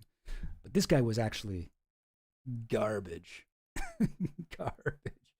Like, even for France, people were like, oh no, this guy is a full-on rapist. And he was kind of like shamed out of the industry, and then until Epstein gave him a job. Epstein's like, actually, you're the thing that was so scandalous. That's what I like most about you. I want you to keep doing that, but cut me in. He's got some Zorro merch. Brunel again. This is Zorro Ranch. Don't know who either of these guys are. Loading up a gun. Oh, that's how I shoot? That's the end the boom comes out of? Whoa. I never knew. Cool. Really? That kills people? Yes, of course it does. Well, I sure have learned something today. Thanks, friend. No problem. And now I'll be on my way. Sorry, no, I'm just. Are you sure you want to go? Aren't you forgetting something? Oh, right. I forgot to have dinner. Yum. Mmm. Anyway, okay, that's the end of my little one-act play there of starring those two mysterious guys. All right, here's this is such a Trump thing. Brunel like, oh cool, a fire truck. Oh yes, it's a fire truck. Let me want to try climb on fire truck, take a picture. Okay, I can't do a French accent for some reason, but look at that fucking shirt, eh? I think if I brought home a shirt like this, my fiance would leave me. What is that, Betty Boop? Radioactive Betty Boop? Crazy. This guy again. Is this guy a chef? Or does he just wear white shirts? So still Guylaine. Like, the fact that Guylaine's still in these... There's Vishnevsky, Larry. True, there's your confirmation from Fiancé Goblin. Epstein getting a facial. All right. Wow, problematic. This guy looks hammered. I don't know who he is, though. No idea. No idea. No idea. No idea. No idea. Who's this guy? This guy's in a lot of these. Don't know. Don't know. Okay, this guy just got a massage, it looks like. Or he went swimming, maybe. But, I mean, that's kind of a massage. The way he's got that towel on, right? Is this the guy? Who's the guy who's the provost of Harvard? What's his name? Let me check my list here. Epstein affiliations. Henry Rozovsky?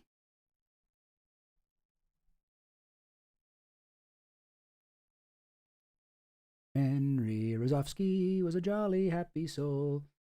No. No, I don't think so. That's a different guy, isn't it? Oh, crazy. Henry Rozovsky. Why aren't you letting me look at that photo? Yeah, I don't think that's him. No, it's a totally different guy. But I know Henry Rozovsky got a massage from at Epstein's New York place. But this guy looks like he's got a massage, right? Hard to say. Hard to say who this is. More with Brunel. Him and Brunel. Boyfriends? Business partners? starting to think maybe a bit of both. There's some girls. Brunel again. This guy, oh God, close up on Brunel. This guy's always on coke. Gang. This guy must have been on staff. Who was the chef around this time? Was it Adam Perry Lang? Would have been, I guess. He was Adam Perry Lang when he was when Virginia was there. Is that him? No, different guy. Who's the chef before that? Not Chef Adam. Chef. Ah, oh, jeez. Epstein chef. That's Adam Perry Lang. Adam Perry Lang. Adam Perry Lang. Who else? Who else? Yeah, a lot of ones of Adam Perry Lang. But who? He wasn't the only chef.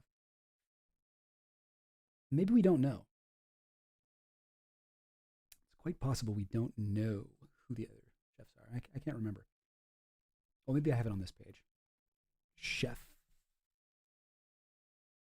Adam Lang. Oh yeah, okay. No, I just have Adam Perry Lang. All right. Anyway, moving on. Oh, gang.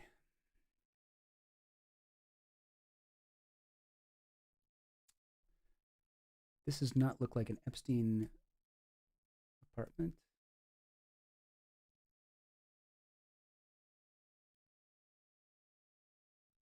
Oh, who's this sitting next to him?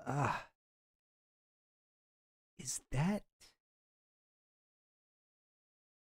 No, I mean I can't even make a guess. That like the edge of this woman's face, like that could be so many different people. Unless we could match that, you know. Oh look, he's got the fire. Remember he had fire on one of his planes from back in the day. Who's this? Who's that? I don't know. More track pants. Brunel, there. That's LSJ there, right? Yeah.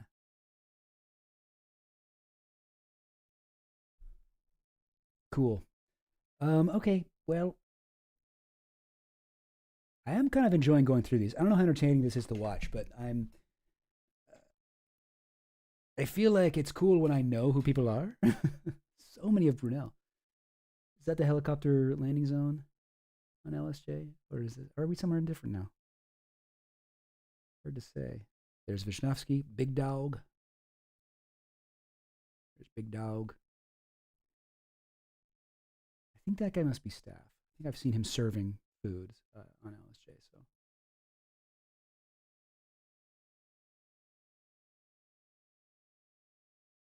Yeah, I mean, right. This guy must be staff of some kind. I don't know his name, but Orbit. What is that thing? Some kind of beach toy. Yeah, Brunel did die. Much like Epstein, he committed suicide, so-called, in prison. Everything into that photo that's supposed to be Lauren Powell jobs with Guylaine. No. Jean-Luc Brunel appears in as many photos as Guylaine, if not more, honestly. So close to Epstein that he even copied his get out of jail free strategy. Yes. Yeah, he did. It's funny to me how the actual lifestyles of the filthy rich are mostly just greasy, pudgy old guys farting around each other on boats. Honestly, a lot of that. Yeah, that seems to be basically the case. Oops, where were we? Okay, well, still got lots of people watching. Okay, I'll keep going a little bit. What time is it? 12:10. Okay, I'll go a little bit longer. Who is this? Who is this? There's this. Remember this guy? We saw one of him earlier, right? And Guylaine was kind of sitting on his lap. Who is this? He's got like a Ferrari like Formula One like kind of outfit on. Who is this? Is this an actual Formula One guy, or are they just playing dress up?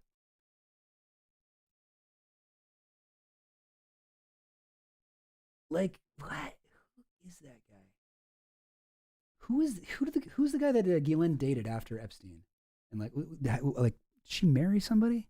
I think she did. Let me see. I forget his name. Ghislaine Maxwell. Relative spouse Scott Gerald Borgerson. That's not the guy I was thinking of. That's somebody different. No, not him.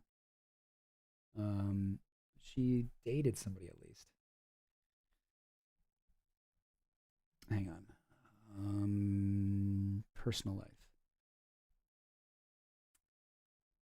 Andrew Loney. Ted White. Yeah, that's who I was thinking of. Ted White.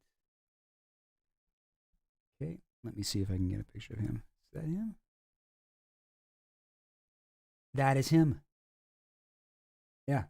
So this is a guy who Ghislaine dated for a while, and he's the founder of Gateway, which is, I don't know. I think he's a billionaire. What is perfect? 23 astounding facts about Ted White. Founder of Gateway Computers, one of the leading computer companies in the 90s. Oh, what a fascinating fact. He was born on January 18th, 1963. That's crazy. What a fascinating fact. Entrepreneurial spirit. Oh, he built Gateway in a barn? That's a little bit more interesting than his birthday. I guess they're not going to get into Ghislaine's thing. Love for aviation. Okay, yeah. Him and Ghislaine could have talked about that. In conclusion, Ted White is undoubtedly a fascinating individual with a remarkable journey. Yeah. Is this, advertising the chairs from the live stream? That's funny. It's so many of them, too. I must have screwed up my algorithm, and now they think I'm a billionaire that can afford one of these extrems. That's so funny. The chair of last week. He dated future convicted sex trafficker Ghislaine Maxwell. Did it say that on here? No, it doesn't. This looks like one of those. When was this posted? I can't really tell. Oh, December 2024. So yeah, this looks like one of those things that people literally, they post these when they're like, oh, there's a lot of bad press going on around. We got to push them down on the Google search results page, or the DuckDuckGo search results page, as the case may be in this case. But yeah, so this guy dated Ghislaine for a while, and so it looks like they were even together while she was hanging out with Epstein, and his yacht, Chelsea Clinton, would go and hang out on with Ghislaine. Wow,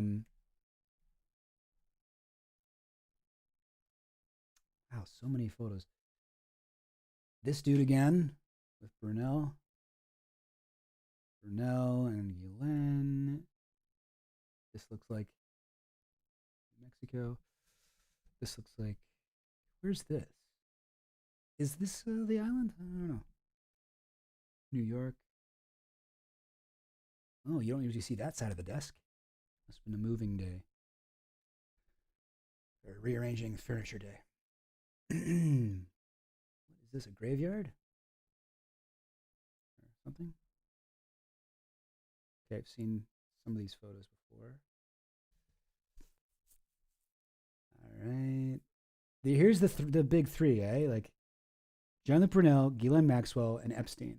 These are the only three people that were ever arrested for any of Epstein's crimes. The only three. So think about that.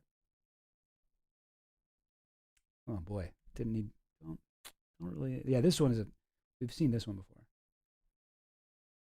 Goo. All right, don't need to see these. Another one of the pilots, not Larry. I forget his name. I'm not sure. That looks like. Anyway, here we go. New York Townhouse. We've seen some of these. Okay, I believe this is. So these aren't actually from Epstein's camera roll. These are from the raid. You can see this is where they broke the door. And they raided it in 2019. So now we're actually in the house. Yeah, So you can see, like, this is from the raid. They put the things on the thing. We looked at this photo earlier. Here's another shot of this note that I believe is from Bill Clinton. Okay, all right. So if we're here, then we're back down to kind of like some of the stuff that I've seen already. Cool gang. Let's call it a day. Yeah, Copperfield for sure was implicated. I think that he was one of the people that what's his name? Alfredo Rodriguez, the guy that stole he was one of Epstein's workers, helpers, forget what they're called, butler maybe, and he stole Epstein's black book, and he circled the names of people who he thought were either implicated in Epstein's crimes against children, women, and or just knew about it, had information. And David Copperfield was one of the ones he circled, and then he also made a list of the people that he thought were most important for Brad Edwards, the lawyer for the Epstein victims, to reach out to. And David Copperfield was on that list too. And nobody really talks about that. That's a guy who's kind of escaped whatever. Oh, wouldn't have a car on the island. Oh, that's true. Yeah. Copperfield had his own island as well. The Gang of Three. Oh, yeah. Brunel and... Yeah, he got photos of Guylain's chest. Yeah. Yeah, all the... Oh, yeah, it's true. They're both named David and they're both magicians. Weird. Yeah. He often dined at the PB Mansion. Oh, Palm Beach. Knew about girls being paid to find other girls. Epstein hooked up victims with tickets and backstage passes. He left numerous messages, including one that said, "It's jackpot." Like he was like, "It's jackpot. First name Jack, last name Pot. And I'm here to say it's a jackpot." Right, yeah. I mean, who knows? Like, they obviously liked to photograph people. But, I mean, like, I know see, here's the thing that I find a little bit odd.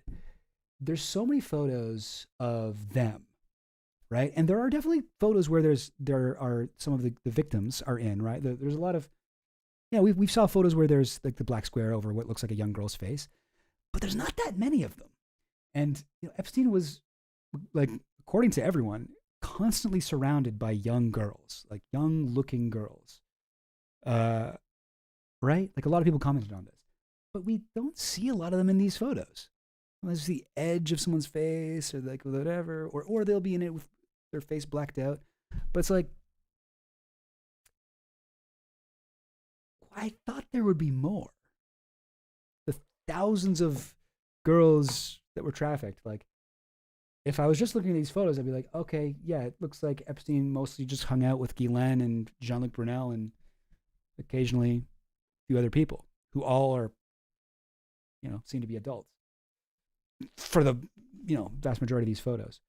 Yeah, still a lot of photos left. I mean, yeah, I know I haven't even scratched the surface. Oh, yeah. So this is not the entire dump, and I haven't looked at the even close to the entire stuff that we have. Not worth being photoed. But then when you're looking at the photos of the raid and the photos of his house and the photos that he kept in drawers and framed and whatever, there's so many photos of these young girls. Like, these girls were getting photographed. I'm just like a little bit, I find it a little odd. Like, it's not that he was purposely trying to, I mean, I don't know. Yeah, this is just a fraction. I'm not sure exactly how much, but, and it looks like more has even been posted since Friday. Like, when we go to, oh geez, what's going on here? Here we go. The Epstein Files Transparency Act. There's 7 data sets, and on Friday there was only 4.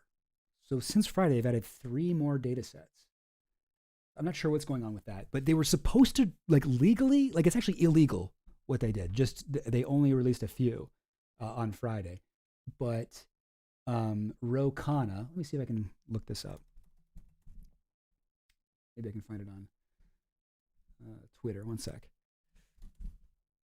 Excuse me. Ro Khanna.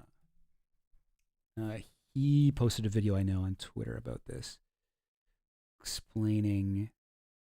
Here, I'll move it over here so you guys can see. I was just afraid to open Twitter on stream because I never know what's going to be. Oh, sorry, I forgot you guys can't see what I'm doing. We're going to hold Pam Bondi in contempt. Okay, so this is him talking to. I mean, they basically did not provide the. Is that loud for you guys? Hang on. Documents that are most relevant. That is the 60-count indictment that was drafted and shelved. Epstein was only charged on 2 counts. There's a draft indictment of 60 counts. They didn't provide that. They didn't provide the prosecution memo. In fact, the law was explicitly drafted saying we want decisions of communication about whether to charge or not. We want internal communications precisely to cover those documents that they have not provided. They had excessive redactions. They have not provided the FBI files. In one case, they leaked accidentally the name of a survivor, but did not release the FBI files, which she has been trying to see for years. And so then this morning, Massey and I went on Face the Nation and said, well, we're going to hold Pam Bondi in inherent contempt, and we've got Republicans ready to do that as well, and fine her every day after a 30-day grace period if she doesn't release the documents. And suddenly you started to see, the Justice Department's been scrambling all day. Now they put. Oh, sorry, guys. Was that too loud? Is it too loud now still? Sorry. Put out the 119-page document without redactions or with minimal redactions. They're saying there are more documents that are coming. So they're obviously scrambling. And the reason they're scrambling is they know that this is not just Ro Khanna or Hakeem Jeffries. This is a lot of people in their own base who are calling for Pam Bondi's head politically. And they are scrambling at this point. Cool. All right. I mean, we'll see how that goes. Somehow I don't have a whole lot of confidence that it'll lead to anything. But yeah, Massey.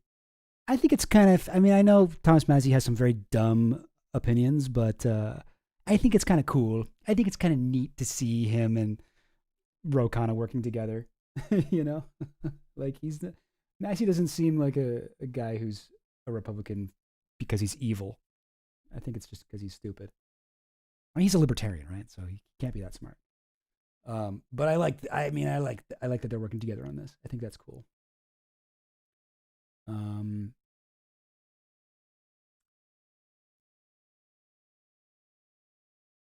Thomas Massey. I saw a video of Thomas Massey where he was doing a lot of impressions. He's doing all these like impressions. He's got like an impression of Mitch McConnell, and that's honestly pretty spot on. I don't know. Geez. Articles of impeachment are being drafted against Pam Bondi. Nice. Not enough Epstein files were released.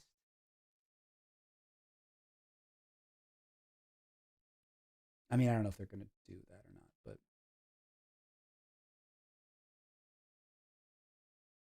failed to comply with the law. Like, I just want him to sort of explain. With Thomas Massey and my Epstein Transparency Act.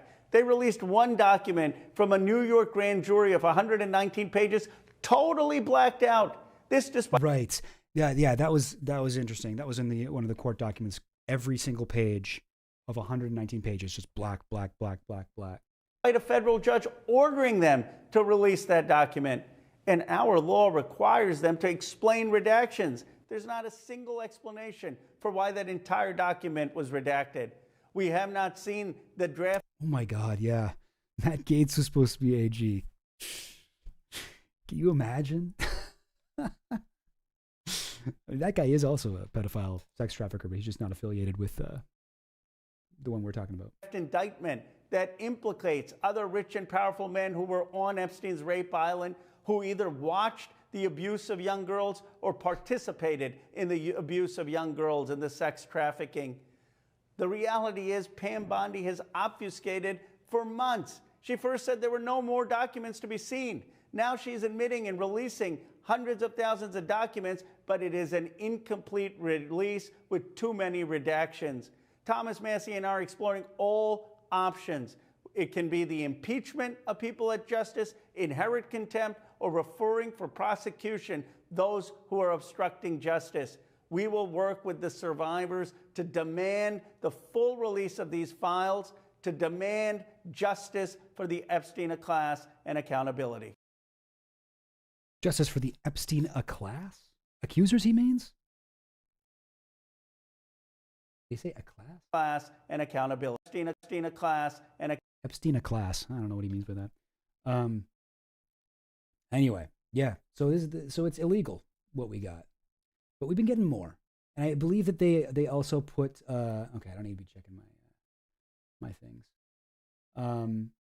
What am I looking for? I don't really know. Oh, you know what? There's something I forgot to go over that I would like to talk about actually before I go. So Maria and Annie Farmer. These are two of the first accusers of Epstein in 94, I think, or 95? Oh, 96 maybe? So here's an article from, when's this from? The sisters who first tried to take down Jeffrey Epstein. This is from 2019.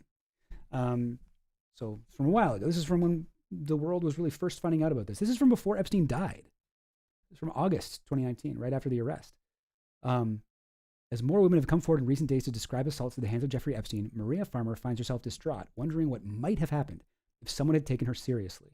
24 years ago, Ms. Farmer was an artist who had entered in the unorthodox life Mr. Epstein lived behind the doors of his luxury estates. Epstein had offered to help her painting career, but it all came to an abrupt end one night in the summer of 1996 when she says Mr. Epstein and his companion, Ghislaine Maxwell, began violently groping her. She learned later that her 16-year-old sister, Annie Farmer, had been subjected to a troubling topless massage at Mr. Epstein's ranch in New Mexico.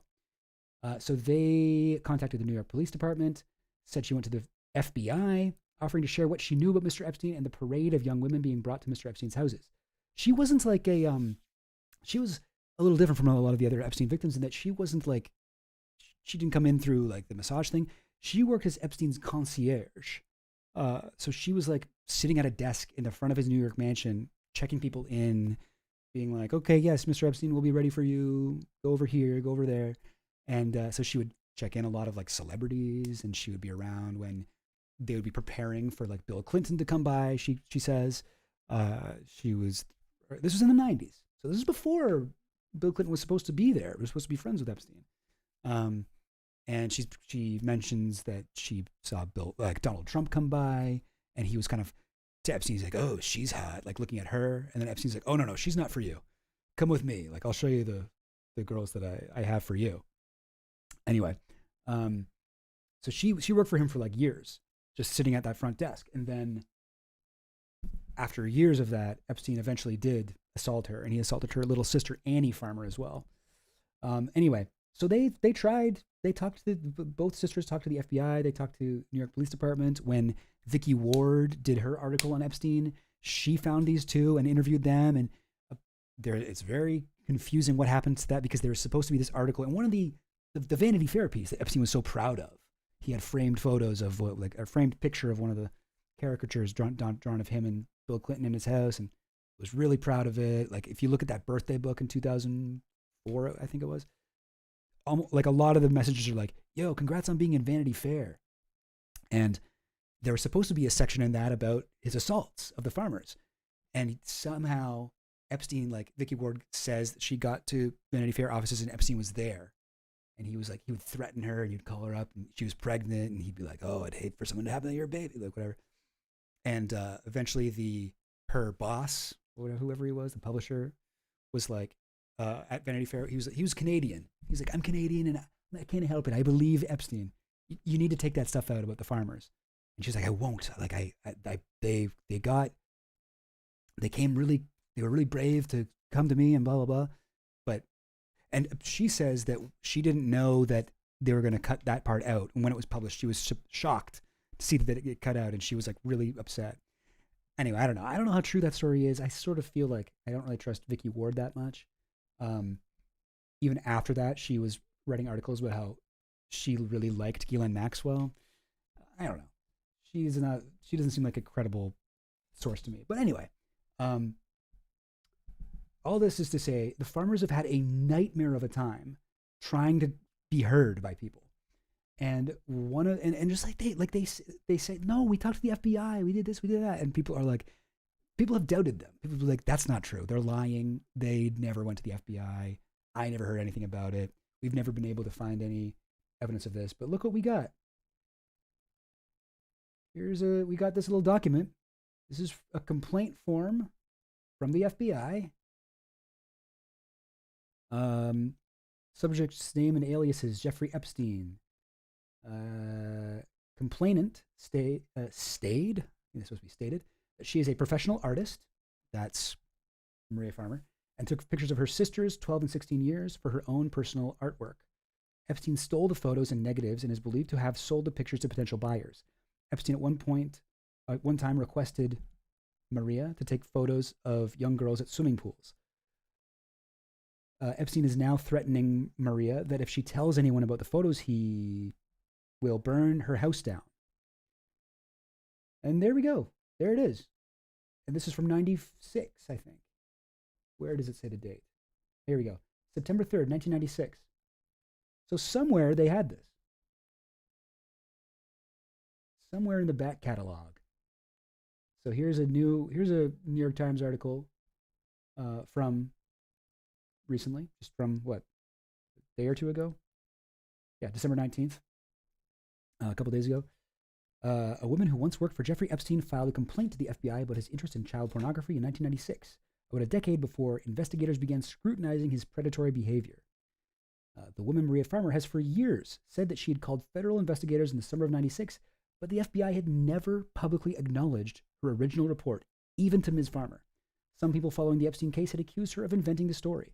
After the release of thousands of Epstein files on Friday, the New York Times contacted Ms. Farmer about a report stamped with the date September 3rd, 1996. She broke down in tears. "I've waited 30 years," she said. "I can't believe it. They can't call me a liar anymore." Isn't that, like, what the fuck? Like, isn't that upsetting? They should be ashamed, Ms. Farmer said. The FBI did not immediately respond to a request for comment. Brad Edwards, the lawyer for Epstein victims, said that if the FBI had listened to Ms. Farmer, the government could have stopped Mr. Epstein in the 1990s and prevented hundreds of victims from being abused.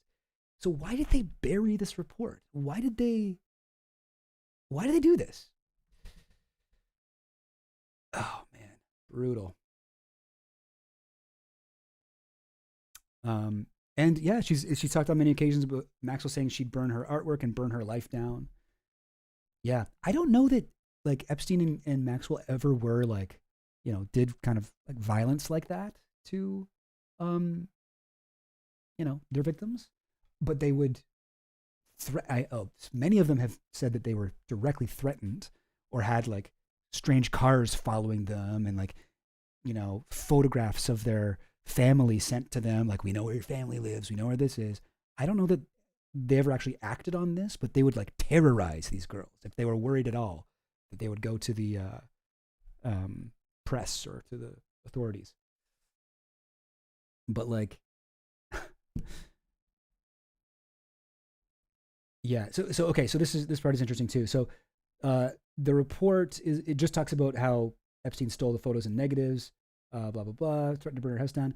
Ms. Farmer said that while the complaint captured part of her concerns, it did not capture all of them. She said she urged investigators to take a larger look at Mr. Epstein's orbit, citing his relationship with powerful people such as Bill Clinton, then the sitting president, and Donald J. Trump. She said much of her concern was about Mr. Epstein's companion, Ghislaine Maxwell, but the document does not include Ms. Maxwell's name or the names of other powerful people. It's interesting, eh? That particular part would be left out of all this. And they only include he stole photos that she took. Yeah. This is the part where, yeah, she's, like I was saying, no, she's not here for you. She broke from Mr. Epstein after what she described as a sexual assault at the hands of Mr. Epstein and Ms. Maxwell. It was then that she discovered that the nude photographs of her sisters were missing. Later spoke to her sister Annie, who had her own problems with Epstein. Annie Farmer later testified at Ms. Maxwell's trial that she'd been invited to Mr. Epstein's ranch in New Mexico when she was 16. There he climbed into bed with her, one morning to cuddle. Ms. Maxwell, she said, had at one point given her a massage, rubbing her bare chest. Anyway. But yeah. I really like her art, Maria Farmer.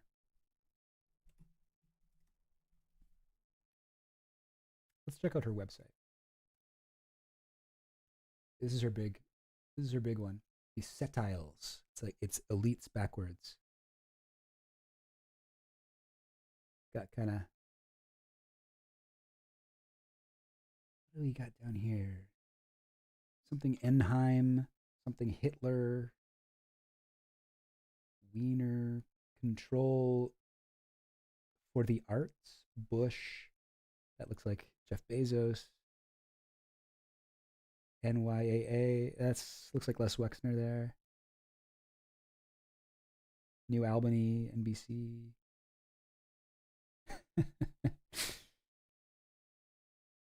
All Red Spawn. Oh, that's so interesting. All Red Spawn. So that would probably be what's her name? Gloria Allred, and her daughter. Oh, I always get her name wrong. What is it? Guggenheim? Oh, she introduced. Right. Elaine Guggenheim or something like that. She's the one who introduced her to Epstein. But All Red Spawn. So Gloria Allred's daughter. What's her name? Oh, geez. How do I not remember this? Gloria Allred. Lisa Bloom. Yeah. So Lisa Bloom. Actually, why am I going to her website? Let me go to Wikipedia. She's also a lawyer. And she represented, so it says here, she represented women accusing Donald Trump of sexual misconduct during the 2016 election, including Katie Johnson, who accused Trump of sexually assaulting her when she was 12, I think. Or was it 14? I forget. But at several parties with Jeffrey Epstein. And this is in 2016, before most people really knew about Epstein. And she was like, I will be your lawyer, Katie Johnson. Let me be your lawyer. And the whole thing kind of fell apart. And she was supposed to do a press conference, and then it just didn't happen. And it turned out later when Ronan Farrow's book, Catch and Kill, came out, he was trying to do stuff about Harvey Weinstein, right? He was trying to investigate Harvey Weinstein for this shit. And he was talking to Lisa Bloom, and Lisa Bloom was like, let me help you. Like, I'll give you information. And then he found out later that everything he was telling Lisa Bloom, she went right to Harvey Weinstein and was like, she was secretly working for Harvey Weinstein, like on his side, and doing like, she's like doing like spy work, basically. Like she was like doing espionage. And honestly, like I feel like that's like unacceptable. Like this person, that should be very illegal to do that. You should at least be completely disbarred. Where does it say this? Yes. Bloom acknowledged advising Weinstein on power dynamics and harassment, calling him an old dinosaur learning new ways. Bloom's advisory role, which she assumed in late 2016, around the same time that she was supposed to be representing Katie Johnson, was pilloried for its dissonance with her prior representation of sexual assault victims, with some in the media calling her book adaptation deal with the Weinstein Company signed during Weinstein's tenure as a co-chairman a conflict of interest. And check this out. According to emails obtained by the New York Times, Bloom had weighed responding to the allegations against Weinstein with photos of several of the accusers in very friendly poses with Harvey after his alleged misconduct. Like, oh, really? You're saying that he like assaulted you? Well, look at this photo where you have your arm around him and you're smiling. So I think that you're wrong. You're lying. Like, that's messed up. Bloom denied plotting to undermine the accusers. Daily Beast later reported that Bloom had offered journalist Ronan Farrow opposition research on one of Weinstein's accusers, Rose McGowan, during his own reporting on Weinstein. In Farrow's 2019 book, he further claims that Bloom would report any information gleaned about his investigation back to Weinstein, and that she admitted to being his people. 2019 book by reporters Jodi Cantor and Megan Toohey, I don't know about how to say that, contains a 2016 memo from Bloom, as well as 2017 billing statements for services rendered on Weinstein's behalf. These documents show how Bloom would proactively assist Weinstein in undermining his accusers. Now, anyway, the whole thing with Weinstein and Trump and Clinton, they're all like they would all use the same kind of catch and kill networks. So it's interesting. It's very interesting that, she happens to be the one representing Katie Johnson, and then Katie Johnson case ended up just completely falling apart and withdrawing like last minute. Like we never really found out what the deal was with that. I tended to believe it's because Lisa Bloom squashed it. But it's weird that Gloria Allred, her mom, has become associated with the victims of Epstein, and like she even spoke at the steps of the Capitol, I guess, like when the Epstein victims did their big press conference. She did a speech, and I think she actually represents a lot of the Epstein victims. So I always thought that was like very weird. Anyway, where were we? But yeah, all red spawn down here. Fox. Yeah, somebody's saying like it's like a Bosch painting, Anonymous Bosch. Did the pizza getters go crazy with Maria Farmer's art? I think Maria Farmer herself is a bit pilled. I don't know if she's like a pizza gator or whatever, but I think she's like, if there's anyone that I can totally understand, going down a QAnon rabbit hole or whatever, it's the victims of Epstein, right?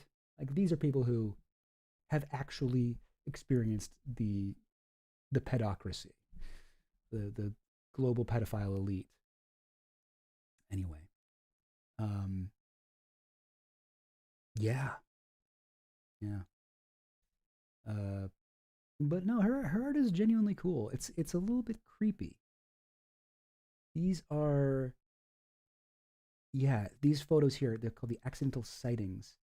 And they seem normal at first, but when you look at them closely, you'll see kind of like alien references or some sort of something's wrong. The more you look at them, the more you're like, oh, wait a minute. Earth sperm, it's called. I guess maybe there's something in the sky here.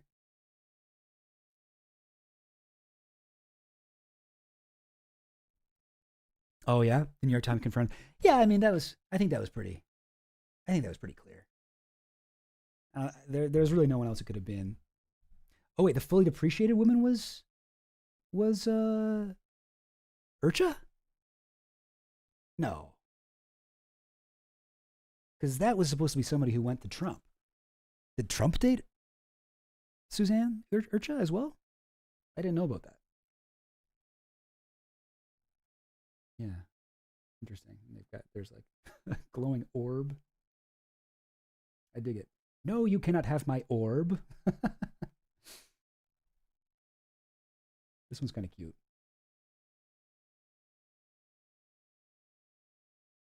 Cool. Oh, there's a flying saucer in the sky there. What children know? Interesting. Children know. Oh, there's like a shadow of a flying saucer on the ground. Oh, there's a flying saucer up there. After supper. Anyway, guys.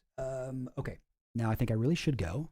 I think everybody in my house is trying to sleep right now. If you've noticed, I'm talking a little bit quietly. It's like after midnight. I'm in my childhood bedroom, and when I was a kid, I had to go to bed at 9 p.m. So maybe I'm kind of regressing to that point in my life.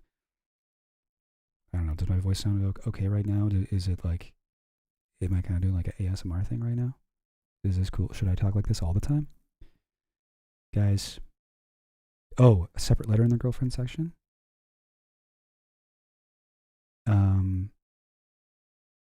Remember Trump touching the Saudi orb? Yeah, I do remember that. That was really good. I believe the source tracked down the depreciated woman in September, but she refused to comment. Yeah. So that was somebody that Epstein and Trump both dated. God, there's so many women that they have in common. There's like a growing list. Yeah, maybe I'll work with the presidential penis on that sometime, because he has kept a list for a long time of all the women that were in Trump and Epstein's orbit at different times or the same time in some cases. So this would just be another example of that. But yeah, you're talking about it's the most detailed history of Epstein's from the 70s to 80s. Cool. Is that the one about his money? Anyway, I will definitely check that out. Are you in the Discord, Mark? By the way, if anybody wants to join the Discord, I'll throw a thing in the thing. Copy link. Boom. There you go, gang. So yeah, if you want to join the Discord, hop in. We've been talking a lot about Epstein research. There's a bunch of stuff in there that I have yet to read that Stubbins has been posting. Stubbins, my man.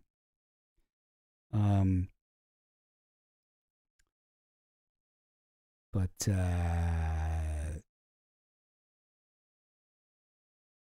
anyway, yeah. We'll get into it. No worries. But oh yeah, sure. If you want. Hopefully that wasn't like a problem for you to have. You know, we all got to do. Sometimes we got to delete. You got to delete apps sometime. Yeah, you're in it, Finland. Janet Leigh. The Fog. I liked that movie. It's a Carpenter movie, right? Yeah. Janet Leigh. Jamie Lee Curtis's mom. All right, guys. I don't know what I'm doing. I really got to end the stream, right? Well, gang, thank you for watching. Merry Christmas, or whatever your thing is. Maybe you're not a Christmas person. Salute to you from my childhood bedroom. And I will talk to you next time. Oh, and let me also just say, I usually stream on Sundays. That's been my thing. But next weekend, I'm going to stream on a Saturday instead, because Sunday I got Christmas dinner with my grandma, so I got to go to that. Yeah. So I'll do a Saturday stream. Okay, it'll be fine. Don't freak out. It'll be fine. And hopefully by then I'll have had more time to go through the Epstein files, and I'll have a lot of interesting stuff to show you. Peace out. Peace out, Goblin Gang.